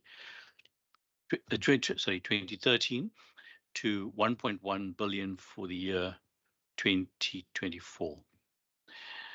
A concomitant increase in betting contingency approvals, advertisements and approvals, and punter disputes and complaints is what leads to further increases in workload, etc. The Board structure was last reviewed in 2004, leaving the resources unchanged while the industry expanded, requiring the Board to service the growing industry and to perform its mandate with the same resources. 74 of these posts have approved funding, while the Board is engaging the Honourable Minister on funding for the currently unfunded posts. These posts are required as the Board is constrained by the lack of resources to serve the ever-changing and growing gambling industry. The Board structure has 7 Board members appointed by the Western Cape Legislature / Cabinet, which is the Office of the CEO. There's a licensing department, a regulatory compliance department, an administration and finance department, an information and communications technology department, a legal division, a human resource division, and a board secretariat division. These departments and divisions are more fully expanded on in the presentation of the APP. So the board's mission, vision, and core functions. The board has adopted as its mission to control and regulate gambling within the province of the Western Cape, to provide a stable, just, consistent, and effective regulatory environment, inspire public confidence and trust in an environment free from corruption and unlawful gambling and betting activities, to contribute to the economy of the Western Cape in an innovative and socially responsible manner. Our vision is to be recognized as the leading gambling regulatory authority for innovative, sustainable business practices and maximization of economic opportunities in a socially responsible manner. The legislative core functions of the board are to invite, consider, and dispose of applications for licenses, to grant, renew, amend, refuse, transfer, suspend, or revoke licenses, to collect and administer in accordance with the provisions of this Act taxes, levies, duties, and license fees imposed under this Act. And these are the license application fees, the probity fees, the annual investigation fees, and annual license fees. So the key programs and projects that will be driven this year. The board will discharge its mandate through the following programs. So program 1 is the board and administration. The purpose of this program is to assist the minister and to give effect to the legislative mandate accorded to the Western Cape Gambling Board. There's the structure of this program is the board, the office of the CEO, the legal services, human resources, and administration and finance. The outcome of this program is that the board structures, resources, and processes are utilized for effective, efficient, and optimal performance of its mandate. Some of the examples of the outputs of this program are board meetings where resolutions are adopted and given effect to within a specified time period, license holders' CSI commitments, that is corporate social investment commitments, are complied with, public awareness of the board's role and functions, effective and efficient financial administration, and promotion of safer gambling. Program 2 is licensing. Purpose of the licensing department is responsible for the coordination of an efficient license application process. It receives duly completed license applications and conducts probity investigations linked to applications received. Based on the resultant findings, the reports containing recommendations for approval or denial are submitted to the CEO and/or the board for consideration. The outcome of this program is that the persons conducting business in the gambling industry are suitable. The new license applications are processed within a specific time frame, and renewal applications received are processed before the date of expiry of the license. The next program is regulatory compliance. The purpose of this program is responsible for enforcing gambling and related compliance in respect to legislative provisions and regulatory requirements. All license holders who expose gambling and betting activities for public play are obliged to adhere to such requirements at all times. And the activities of the program is geared towards detecting any such non-compliance or potential non-compliance as well. The program conducts investigations into allegations of illegal gambling activities in the province within a specified time frame to ensure that where such activities are taking place, the required action can be taken in a timely manner. The outcome of this program, gambling and betting activities in the Western Cape are compliant with legislative provisions and regulatory requirements. The outputs, the licensed establishments carrying out gambling and betting activities are conducted in accordance with legislation. Known illegal gambling operations are shut down. The next program is the Information and Communications Technology. The purpose of this program is to provide and maintain ICT products, solutions, and services for the Office of the Board. The program has established a cohesive enterprise-wide ICT infrastructure to support the board's strategic objectives. The ICT environment has advanced and is evolving in support of 4IR through digitization and automation of the board's business processes. The outcome is innovative, functional, reliable, and secure ICT solutions and systems provided. And examples of the outputs would be a continuous ICT systems management for the organization, continuous knowledge and skills enhancement, continuous availability of ICT systems. Projects that will be driven this year. The board has adopted the following strategic focus for the 2024-25 financial year as outlined below.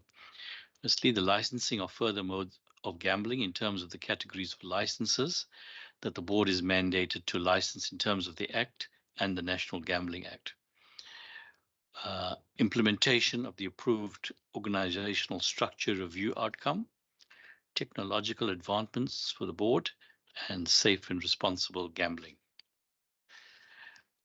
Then turn to the contribution to the Provincial Revenue Fund. I won't go through all the figures, but I'll just highlight 31st March 2024 in terms of taxes collected.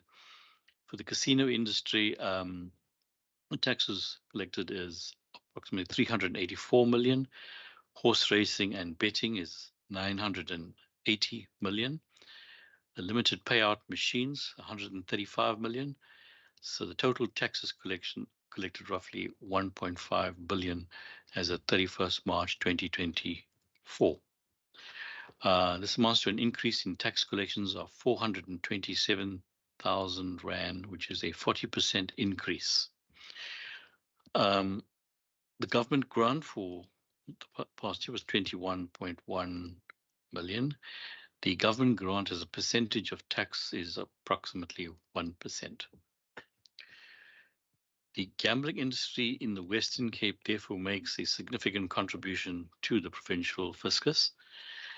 It also creates employment opportunities, and through its corporate social investment programs by the board's license holders, and it contributes to the province's budget priorities. So, Honourable Chair, thank you once again for the opportunity to present highlights of our APP plan, and members of our executive are available to assist in answering any questions. Thank you very much. Thank you, Mr. Chair. Honourable members, we now have the opportunity to ask members of the board, the CEO or the chair, any questions or comments. Please remember to keep your questions and comments strictly to the presentation. Member Masipa, I recognize your hand. Please go ahead.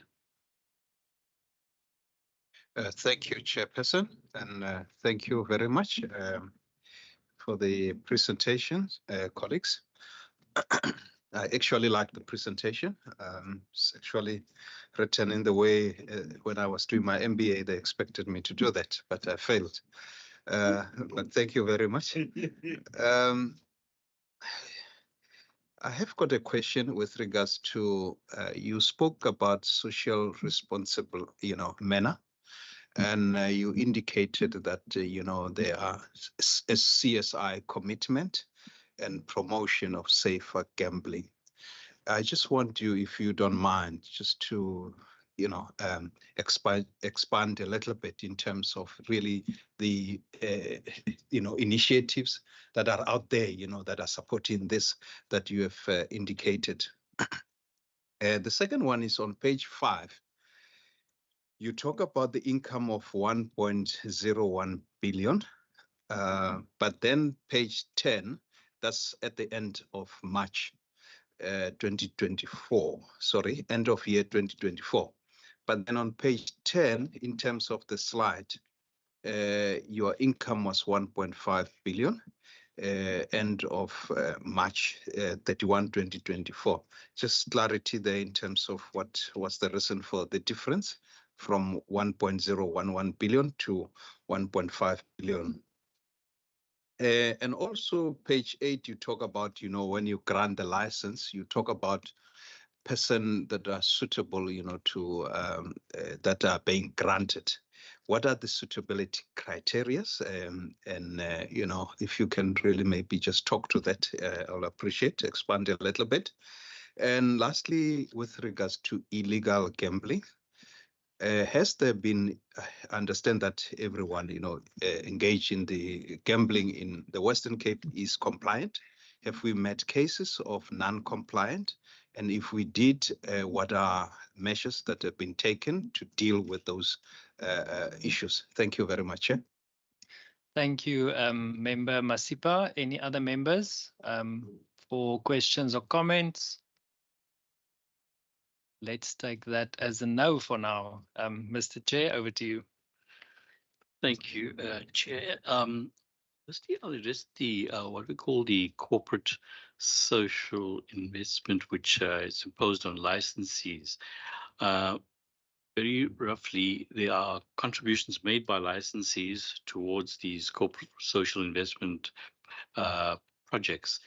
In 2024, the CSI contributions were roughly 30 odd million, which were paid.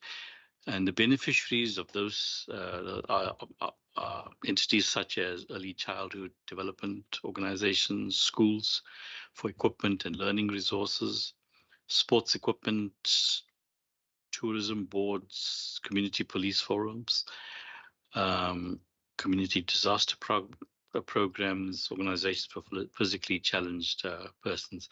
So that's in terms of the CSI, which are imposed either as license conditions or could be in terms of their initial bid commitments. In terms of responsible gambling, that is in fact definitely one of the board's focus areas, and which the board is, because whilst on the one hand there's a tremendous increase in taxes, we recognize that it has harms.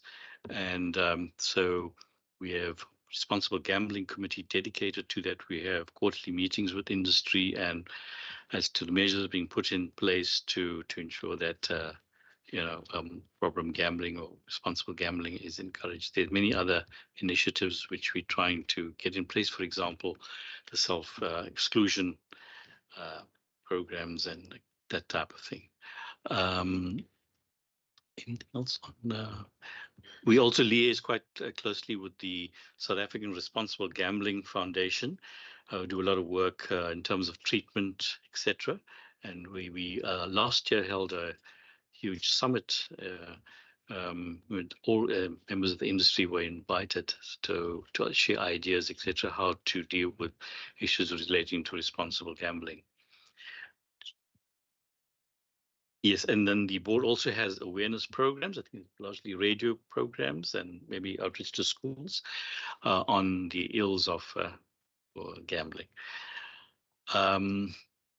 In terms of suitable persons, well, in terms of the Act, one has to be found to be a fit and proper person to hold a gambling license. And there are extensive probity reports on persons who apply for a gambling license. So you could have be financially well-being, etc. So, so that is in terms of suitable persons. So we can deal with the question on the figures, please. Thank you. Thank you, Chair. I'm not 100% sure. Member, can you maybe just go the pages you were referring to? Page 2. Page 5. Of the presentation.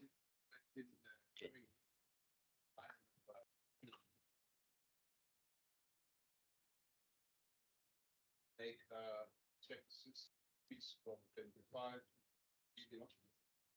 Year end 2018, 1.011 billion. Year end 2024. And then when you go to page 10, taxes collected Provincial taxes collect. Yeah, the 31 March 2024 is 1.5.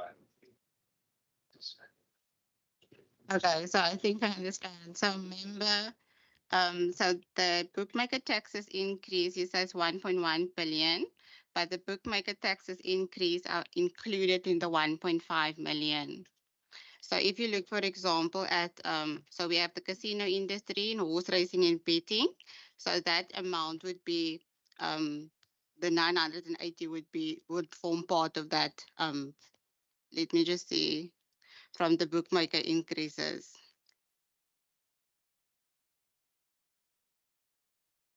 Yes, yeah. See everyone.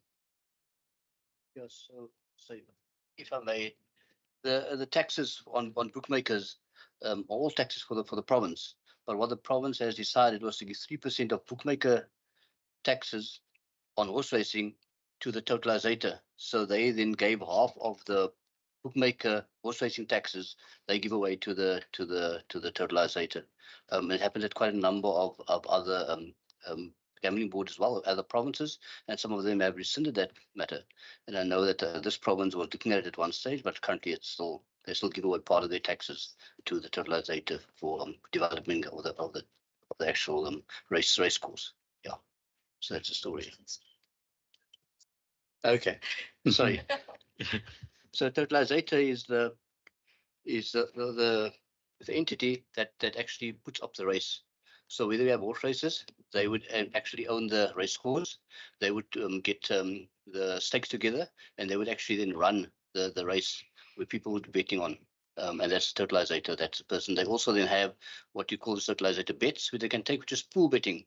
So if you go along and you bet, everybody who bets on a certain type of bet would actually pool their money. And then they would take up some money. 6% goes out of it to taxes, and 90% goes out to the totalizator to run the business, and the other money, other 75%, goes back to whoever won. So they split it. If there's one person, you get the whole 75%. If there's 20 people, to be divided between 20 people. So that's what the totalizator is: pool betting only. Yeah. As opposed to a bookmaker, you go on a one-on-one bet, and if I say it's 10-1, you win that 10-1. The other person depends on how many people wins. So that's a difference there. Can I just ask you to comment on the illegal gambling of some of our processes, please? Yeah. So the one question was whether what do we do with people who actually break the law? Now we only regulate the legal gambling industry. We do go and find and close down illegals as well where we can find them. So on that basis, we have a whole of informers, or even the police find him, and then we get called in. We go and make sure it's actually an illegal gambling establishment. So our guys go and play there, and if they win, then we would go and get in touch with the police. We're not able to do a raid. Only the police can do a raid. So we will go with them, but they will then organize a raid, go in there, and then close down its establishment, and then it goes to the police for the normal police investigations and court cases to happen, and those happen quite a lot. Which we have, and then also into the little shops you have these what you call the limited pad machines. So those ones also, if we're aware of it, we go down there and we get the police to confiscate it, and actually then take it off the streets. And some of them they would pay a admission of guilt fine. Some of them actually go to court, we find guilty and then fined or a fine imposed. But all those machines get taken off we actually get confiscated, and we then go and demolish those machines in the presence of the police, which will then go out and have it completely rated. So that's what legal. And then for our license holders, our legal license holders, when they break the law effectively, at the moment it's mainly fines, because it's not nobody will jeopardize the license really. So they try to stay within the law, but you have human errors and that where people don't do exactly what they meant to doing. And when those are found out, we then actually impose a fine on them, or a penalty per se. And if they're not happy with the penalty, they can then go and go to the board and what do you call it? And basically appeal to the board to have the fine overturned. So then they'll go to a hearing, and that hearing will decide whether the fine will be overturned or upheld. So those what we do with them. So we don't find very many people, especially the big license holders, that will jeopardize their license by doing things legally. Yeah. And in fact, most of these legal people will advise us on any illegal gambling. So if there's an illegal gambling establishment close to them, they'll tell us this is a legal one. Come and sort it out. That's basically what happens, sir. Thank you.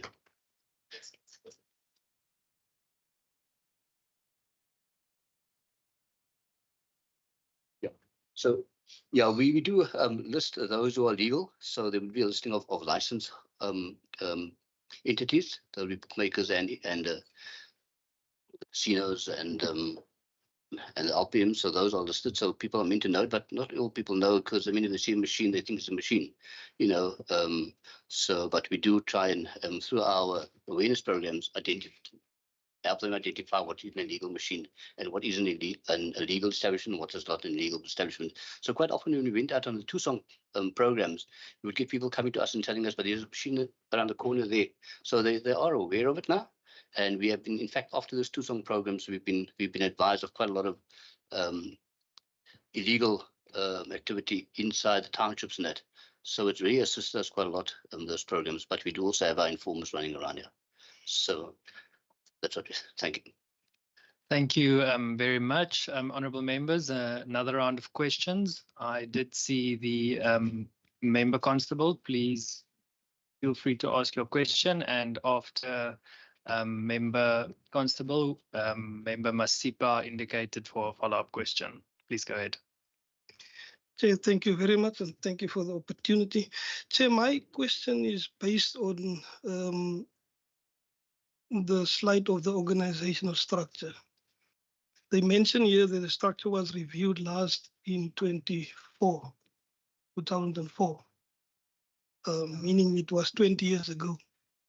Then they also mention about 102 posts that was approved by the board.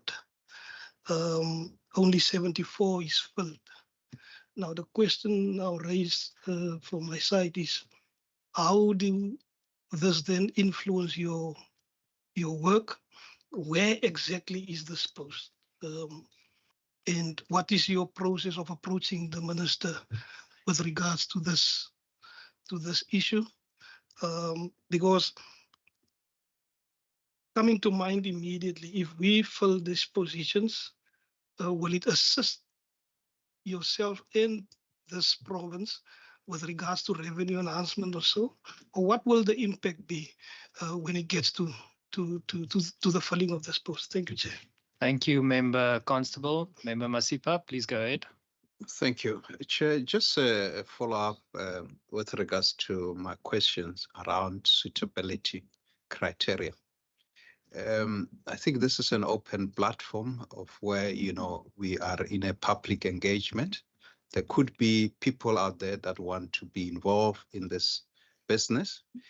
I just wanted, you know, if the chair can really expand a little bit in terms of suitability criteria, that if people want to be involved in gambling, what are those suitability, you know, criteria that you can really share with this committee? And I'm sure, you know, even our constituency that are listening online, they could really benefit out of this conversation. Thank you, Chair.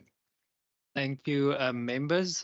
Anyone else for a final round of questions before we give over to the department? Nothing? Thank you, Mr. Ambassador. Over to you. Thank you. Just on the organizational, thank you for the question, Honourable Member. Chair, sorry, point of order. Can you also just ask them, colleagues, to just speak to the mic because I struggle. Thank you. Thank you, Member. Yes, thanks. The board had a review of its structures to how it can perform optimally. And we, in fact, engaged a service provider to do a thorough view of our business processes and looked at what the board wishes to achieve. And one of it, as I indicated previously, was responsible gambling. So we have a dedicated committee, and one of the proposals is to have a dedicated person in charge of a department or sub-department dealing with responsible gambling.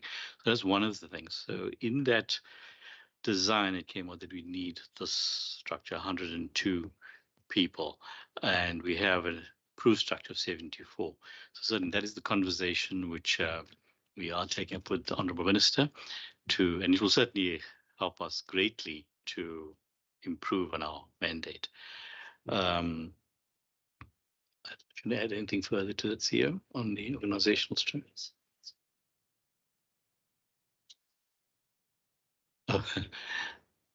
Okay, and the suitability for licenses, yeah, it is legislated in the Act as to the qualifications for license. I'll just quickly, thank you, sir, elaborate on what it is in terms of Section 28 of the Act. In order to qualify for a license, it's quite clear. A person other than a company or body corporate shall be a fit and proper person, as I alluded to before, and the Act states, whose character, integrity, honesty, prior conduct, regard for the law, reputation, etc., do not pose a threat to the health, morals, good order, and general welfare. So in other words, we wouldn't want to license a person who's insolvent or has got a criminal record or serious crimes, etc., and not disqualified in terms of the Act. And there's certain criteria for disqualification, for example, the financial standing or insolvency. So that, in a nutshell, is the criteria for license. So we have full probaties and two person, and with the board we will look at that before we decide whether the person is fit and proper and of good financial standing before we issue the license. Yes, and licenses are advertised and there's public comment. So members of the public can make submissions to the board if they find the person is unsuitable or the premises are unsuitable. So public interest is also taken into account in the licensing process. Have I dealt with that? I hope so. Thank you, Mr. Basudaya. I think the Honourable Minister, one of the questions might have been directed to her as well, Minister. So, Chair, I think maybe just to add with the suitability criteria, because it is written into law. So if I have a criminal record, you're not going to get a license. It's because if you look at the criteria of honesty, if you look at the criteria of what a fit and proper person is in terms of law, in terms of financial, are you insolvent, for example? It's the same as some boards, for example, that are not gambling also have similar criteria. Are you fit and proper? And some of those arguments are also, you can't necessarily be insolvent, you can't necessarily have a criminal record, you can't have this, you can't have that. On some accounting boards and directorships, for example, people are also going to say, if there are certain things that if you were dismissed on an accounting board, for example, for dishonesty, then someone who is appointing you is going to be like, but why should we then appoint you to this board? Because if you were dishonest in your previous job, how can we trust you with the money of this particular institution? So I think perhaps if parliamentary's legal services might be able to just take the committee through the respective legislation even, which I think might be very useful because the committee also assists us with shortlisting members for the board, for example. So it might be a situation where legal might be able to take you through the whole legislation and the different parts where the committee assists us in this respective work. I think that was the only one to me, but I actually just wanted to add maybe CEO and CFO can come in here, because while we often talk about taxes in the committee, sometimes what we forget is also the amount of jobs that the industry also brings to the economy. In this regard, and the board actually invited me last week to a Women in Gaming MPO partnership with the board, where it was an event for Women's Month specifically, and just it's astonishing the amount of not only people within the industry in different sectors, but specifically women in gaming. Some women will focus on the skills and development within the industry. Some women are tasked with the equipment and development of things like machines. Some women are in the operation, some women are in the finances, some women are in the insurance part of in the gaming industry. So it's also quite fascinating how, yes, we often speak about taxes, but I think something we don't necessarily always have a larger focus on is the amount of jobs that it contributes to the provincial economy and what that means in terms of people being able to put food on their tables as well. Thank you, Minister. I just want to confirm, Member Constable, are you covered with your question? Not fully, but I will ask the board or maybe the minister to give us more detail with regards to the structure. because I believe if we're giving a grant of 21 million and we're also getting a lot of money back, why not expanding? Why not looking thoroughly through this organizational structure and see where we can match? So the detail is, if we appoint, what is the return of investment with regards to the appointees, and how what does the board need from us to assist? Because I believe, Minister, we are here to assist. So maybe we can have that conversation at another stage. Thanks, Chair. Thank you, member. Any of the other members? Member Mbombu, please go ahead. Yeah. Thank you. I think for now it's because, as I indicated earlier when the department was presenting, it's about you continue with the same budget here. There might not be much of the changes per se, because it's still the same here.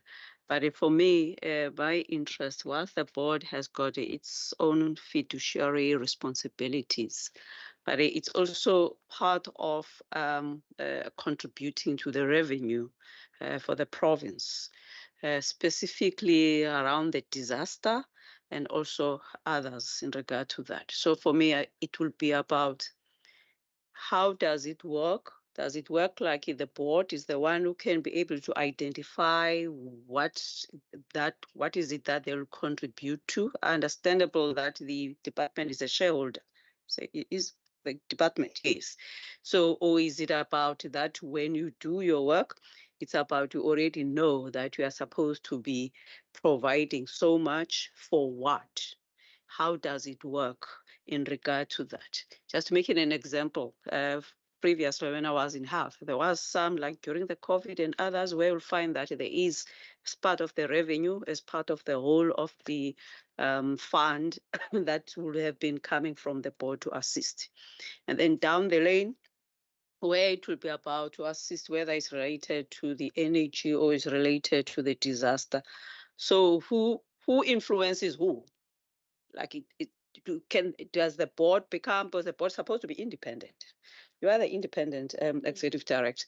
So does the board make a decision in terms of that? That's how we will be able to, or it's about where the thing of the triangle, or where it's about the shareholder is the one that determines what you are supposed to do. Yet it's not supposed to be like that. So I'm interested, because in some instances you get departments like health where you'll find that there's been no increase in the budget, but you have got the people who are queuing long, and then there's no money and that's coming from, but there's the money for the gambling.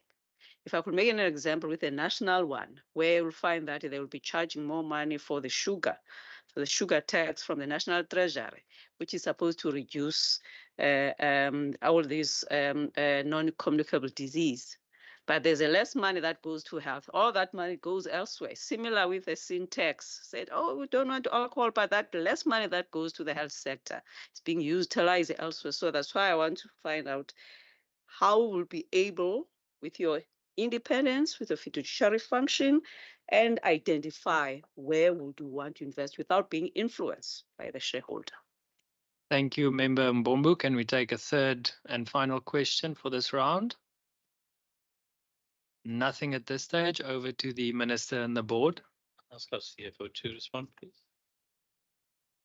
Thank you, Member. So, Member, in terms of our budget, like the rest of the entities and departments, we are required to obviously submit our budget to the Provincial Treasury and the Minister for approval. And then based on the availability of funds, the government grant is then determined by the PT.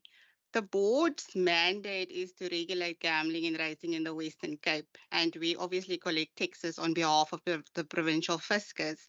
We are not allowed to promote gambling. So the board doesn't have any input into say we want the gambling taxes to be used for health or infrastructure, if that makes sense. So that goes into the provincial revenue fund, and from those funds, the provincial treasury and the ministry then makes those decisions as to where to allocate those funds. So the board is an independent public entity. So we don't have input to say we want 50% of the taxes to go to infrastructure or to health, member. I hope that answers the question. I'll come to you now, Member Stoffel. If we can just allow the Minister to finish with the board to finish with the first two questions. Thanks. I just want to add on because some of it was to me, and perhaps HOD and Malcolm can come in here from fiscal.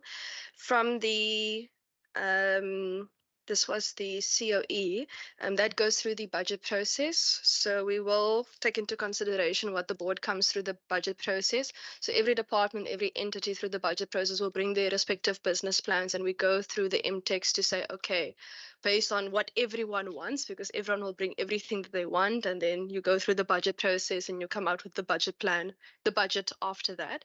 But that will be taken into consideration during the budget process. On the fiduciary responsibilities role, how does it contribute? So, for example, the difference between the fees. So the whole point of the fees and items are it's kind of for the industry to be able to regulate itself and to pay for its own regulations. That's more or less what fees are for, and that's very similar to maybe some of the liquor license fees, for example.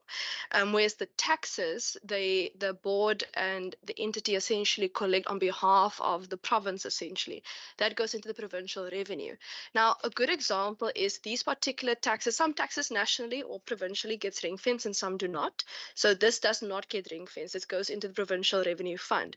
But when you get a situation like where we had underfunding in terms of the public wage agreement previously, what ends up happening previously, the provincial government had to take from its own money from the provincial revenue fund to pay 1.1 billion rand across departments because there was money National Treasury didn't give to us for an agreement that National Treasury made on behalf of all provinces.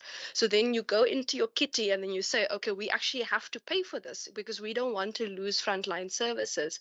And that's the same kitty essentially that the taxes go in so that we can make sure that are we able to protect ourselves in situations like disasters.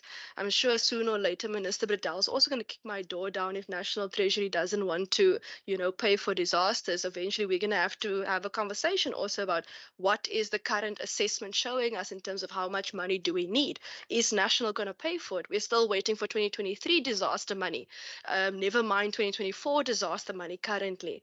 So those are the type of conversations one have then when you say actually you have to go into your emergency kitty, you have to take some extra money to fund some of these items that you didn't necessarily anticipate. But I'm going to ask just Malcolm and HOD just to come in terms of that provincial revenue fund and the more technical items if I've missed anything. Thanks. Yes, thank you, Minister. So the money is regarded as general revenue, and it is allocated through the budget process. Obviously, depending on where the priorities are, the budget policy committee then recommends to cabinet. So I think the crucial thing here is we've seen a substantial increase in revenue due to the uptake in online sports betting, as mentioned. And I think that is also crucial as it relates to the structure of the board over the 20-year period, which it hasn't been reviewed. So the industry in itself was static over that period. Thank you very much. Member Stoffel, you had a question. Please go ahead. Thank you, Chairperson. I just want to know regarding the criteria. Let's say, for instance, within your criteria, you have these requirements, but one of the requirements, the person don't qualify with one requirement. Now, what is the board doing around? Let's say he passed all the requirements, but there is this requirement, he was maybe blacklisted in 2004. I'm making an example. And one of the rules of the requirements is saying you must not be blacklisted. But the person was in 2004, I make example, was being blacklisted. But now, as time being, that person financial status have rehabilitated. I didn't wanted to ask questions, but Member Masipa. So I want to know. I want to know, what do you have in place to assist and to monitor such a person? Because we must be honest here. Most of our people fall out. There's a lot of our people who's applying, but because of that history. But the person is in a good condition now. It's in a good. Can this committee respond to that? And then you will find that within the same criteria, a person at a shop or a person at a farm, and that person was being declared insolvent, but now here's the person, you've got a bar with 5 of these machines. And you ask yourself, you might not know, but where we are staying, we know these things. It happens. Whereby a person was insolvent, but now all of a sudden this person is got this license. You see, how do you deal with such situations? Because I mean, at some stage, you need the public view when there is these applications. I don't know how your application method is, but at some stage, public view is needed on these things. So where did it skip the public view so that the public can mention these things to you? Can the committee just respond on that? Thank you, Member Stoffel. Member Matipa, we have a chair open here if you want to move to this side, but you're welcome to ask another question. Please go ahead. No. I want you to rule on the political harassment that I'm being accused of. I thought so, Member. I thought so. Anyone else for a last round question comments? It does not look like that. So we can conclude with the final question from the department. Thank you very much. Thank you, Chair. Just in terms of Section 29 of the Act, it has certain disqualification factors in respect of licenses. Now, so where it's peremptory, for example, it says a person may not hold a license if you're an unrehabilitated insolvent or subject to a legal disability. The board cannot go past that. If you are factually insolvent, the board cannot. Of course, in terms of the insolvency laws, after a period of time, you become rehabilitated by law. Then obviously, that falls away. So in terms of insolvency itself, that if you are factually insolvent, then we will not be able to grant the license if you're unrehabilitated. So the Act has various things when you can become rehabilitated. There's periods of time, 5 years, 10 years, etc.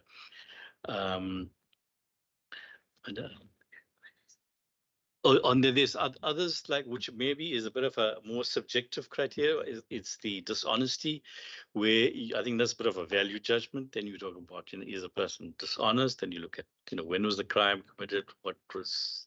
Then we'd have to take and generally on financial well-being, what are your assets, liabilities, the ability to finance the business, etc. So there's a bit of a value judgment. But where it's in peremptory terms, that you cannot be an insolvent person or person of unsound mind, for example, or you've been removed from an office of trust, for example, as a company director or a trustee.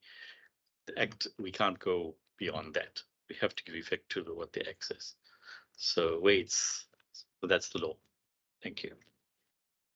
Thank you to the board members. I do see there's one more question,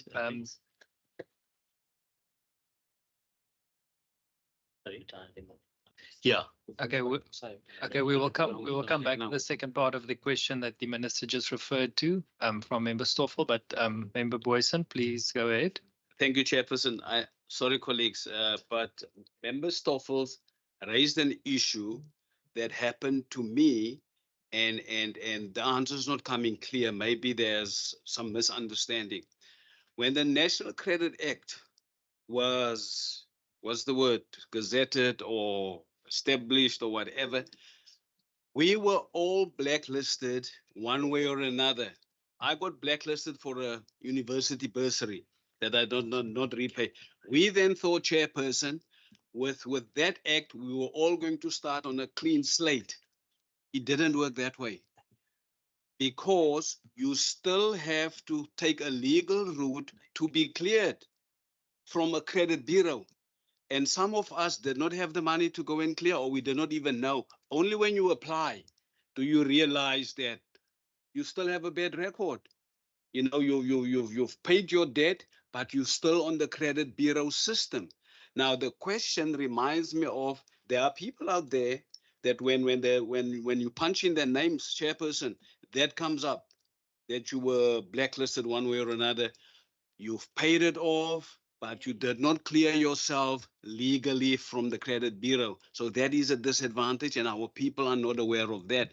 And I think the question relates to that. Do the answer go back to them and say, here are the steps to be cleared? Thank you. Thank you, Member Boyson.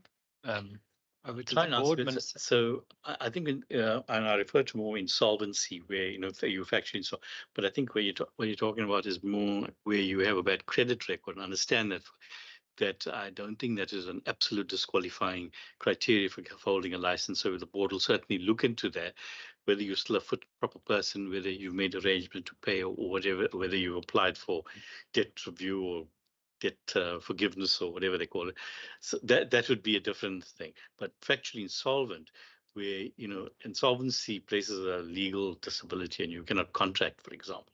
So there we'd have to give effect to Insolvency Act, the situation whether it's stated in that. But I think what you're talking about is you have going to bad times and you're blacklisted by the credit bureau. So that would not be an absolute disqualifying circumstance. Thank you, Minister. Something that you wanted to add to the... Yeah, I was going to add, because the bad credit comes from the National Credit Act, which is different to the Insolvency Act matters. It's different. So if you're unrehabilitated in terms of the Insolvency Act, the board isn't necessarily going to know who Deirdre is. So if it finds out you're unrehabilitated, the board is going to say, but why must someone who is insolvent be trusted with these matters that's unrehabilitated? But if you're rehabilitated, there are avenues once you're rehabilitated to be able to still participate in this particular economic avenue. Whereas like the CEO, for example, and the board chair has explained in terms of credit is a little bit different. Now, a good example of insolvency is actually a member of parliament. You can't be a member of parliament if you're insolvent. If you're found to be insolvent, because the whole parliament, the whole provincial parliament, we actually passed the budget. Just because I'm Minister of Finance, I actually, in the end, don't pass the budget. It is the 42 people of the Western Cape Provincial Parliament, in the end of the day, that passes the budget that is in the form of a law. So if the people that are in Provincial Parliament also have certain criteria for how you become a member of Parliament, one of that criteria actually is you can't be insolvent to be a member of Parliament. It automatically disqualifies you. But that's an example. If you're on a board or a directorship that deals with finances and accounting on AXA or auditing or those type of things, they're also going to look at similar things, because the questions are from the public. Just because I know Deirdre doesn't mean the public doesn't know Deirdre. So someone from the public might come and say, but Deirdre is insolvent, why are we putting her in charge of an accounting board?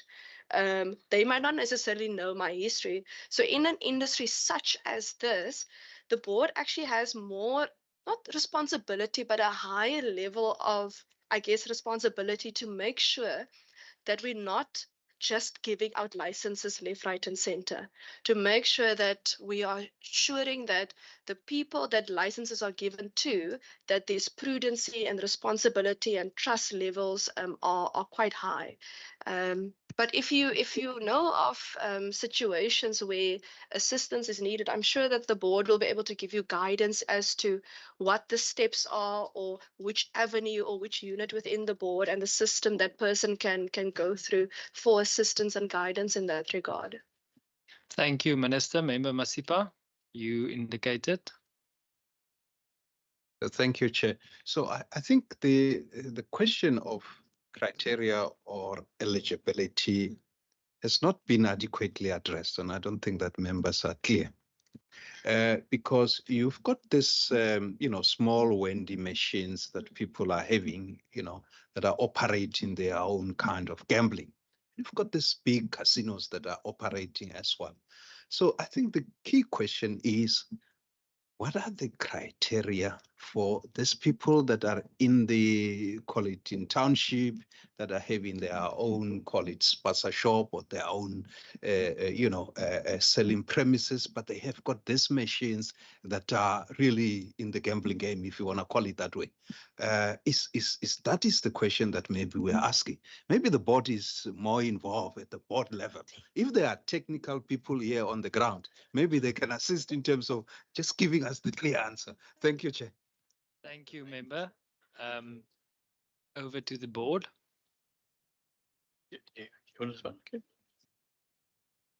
Yeah, sorry, just talking about those RPM machines or limited payout machines. So we have two route operators. They're the people that we actually investigate and make sure are fit and proper. They go through a rigorous process to ensure that they are fit and proper to hold a license. So the ones that you see in the shops, they actual fact they've got no risks. The risks all taken from the route operator, because the route operator goes and he places a machine over there. He takes a risk of betting with someone, and then the actual shopkeeper or whoever is holding the machine gets a portion of the money. The money all belongs to the route operator. He gets, and normally it's 60-40%. The route operator takes 60%, and then the shopkeeper gets 40% for having hosted the machines and for actually providing electricity and a supervisor over the machines. So there's no risk from their money. They won't lose any money. They no risk to the board itself. They in fact just making money. If they make 1,000 rand, they get the 40%. If they make 5 rand, they get 40%. So there's no risk to them at all. So we don't have to worry about the fact that whether they're a risky person. But what the LPM machines are is that it's a secondary business and not a primary business. So the primary business must be running. If they don't have a primary business, we can't have an LPM machine in there, because there's no way that we say that you're opening up another gambling institution that is dependent totally on gambling. They must have their own little spaza shop that must earn more than what the machines are earning for them to have a machine. And so there's absolutely no risk to them. And so we wouldn't look at the same type of criteria for those guys, because the risk is all on the route operator that owns the machines and actually just putting it into that spaza shop. So that's the difference between those things as opposed to casinos and that.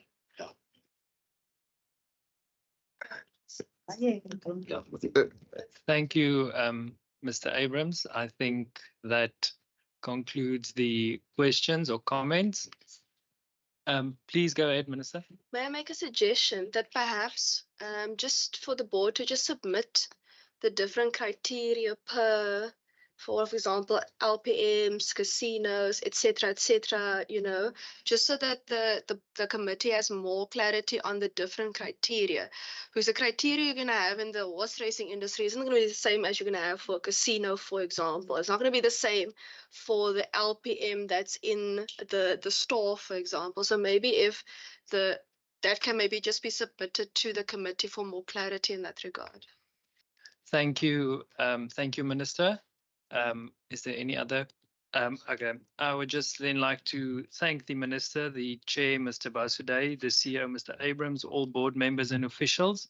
Thank you for presenting, and thank you for attending this session today. We are at the end of our agenda as well, but honourable members, before you leave, we just have two quick things that we have to finish first. In terms of the resolutions and the actions,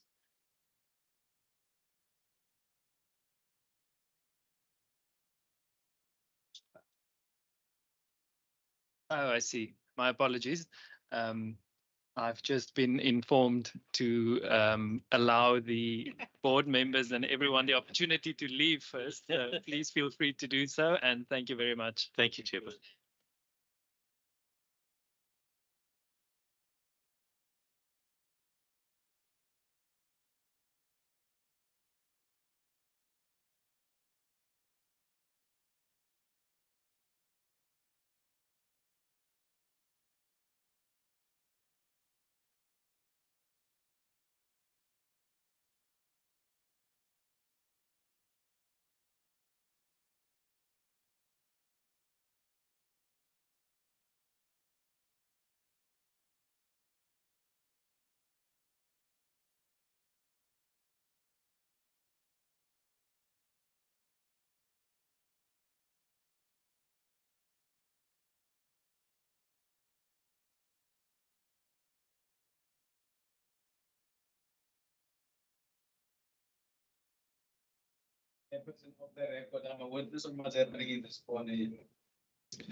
Before we get to resolution, I think, we were asking really pertinent questions and we were not getting answers. That really worried me a little bit. Thank you, member. When we get to the resolutions and the actions now, I think we can request for more information in writing. And I think we should see what comes out of that. I do agree with you, and we can see to perhaps if we submit our questions in writing for further information when we get to resolutions now, and we don't get the answers that the members were asking, we can perhaps see to schedule another meeting with the board if that is fine with everyone. So this is the time for resolutions, recommendations, and or requests for further information action. So exactly some of those questions that you feel you did not get the adequate answers. If we can please just get for the record, for noting purposes, if we can just get those questions. Anyone that would like to start off? Member Masipa, please go ahead.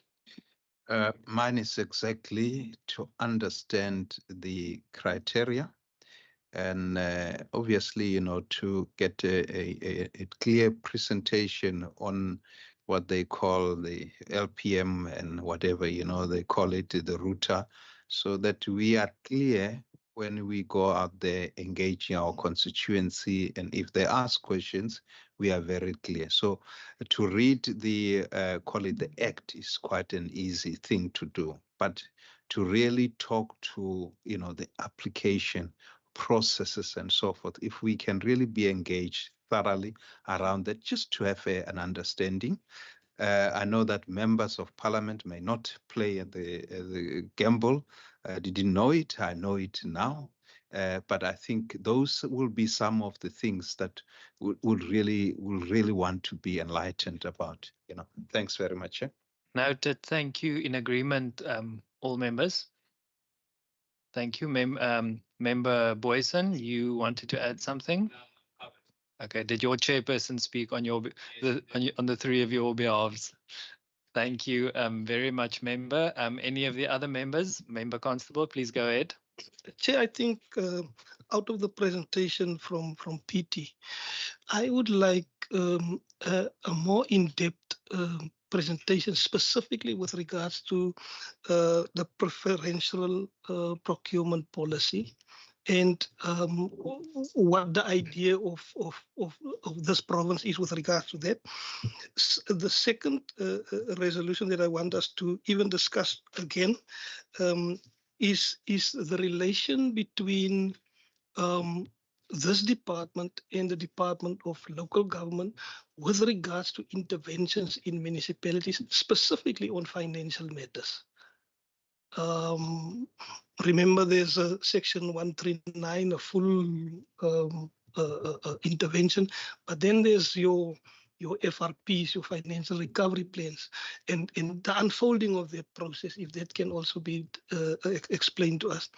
But then there's something that triggered me, and it was not part of the discussion today or the presentation, is the private or the public-private partnership. Municipalities out there is struggling to establish big projects because they don't understand the triple P process. If we can maybe at some point also get that information. Thank you, Chair. Noted. Thank you, Member Constable. In agreement, members? Thank you, members.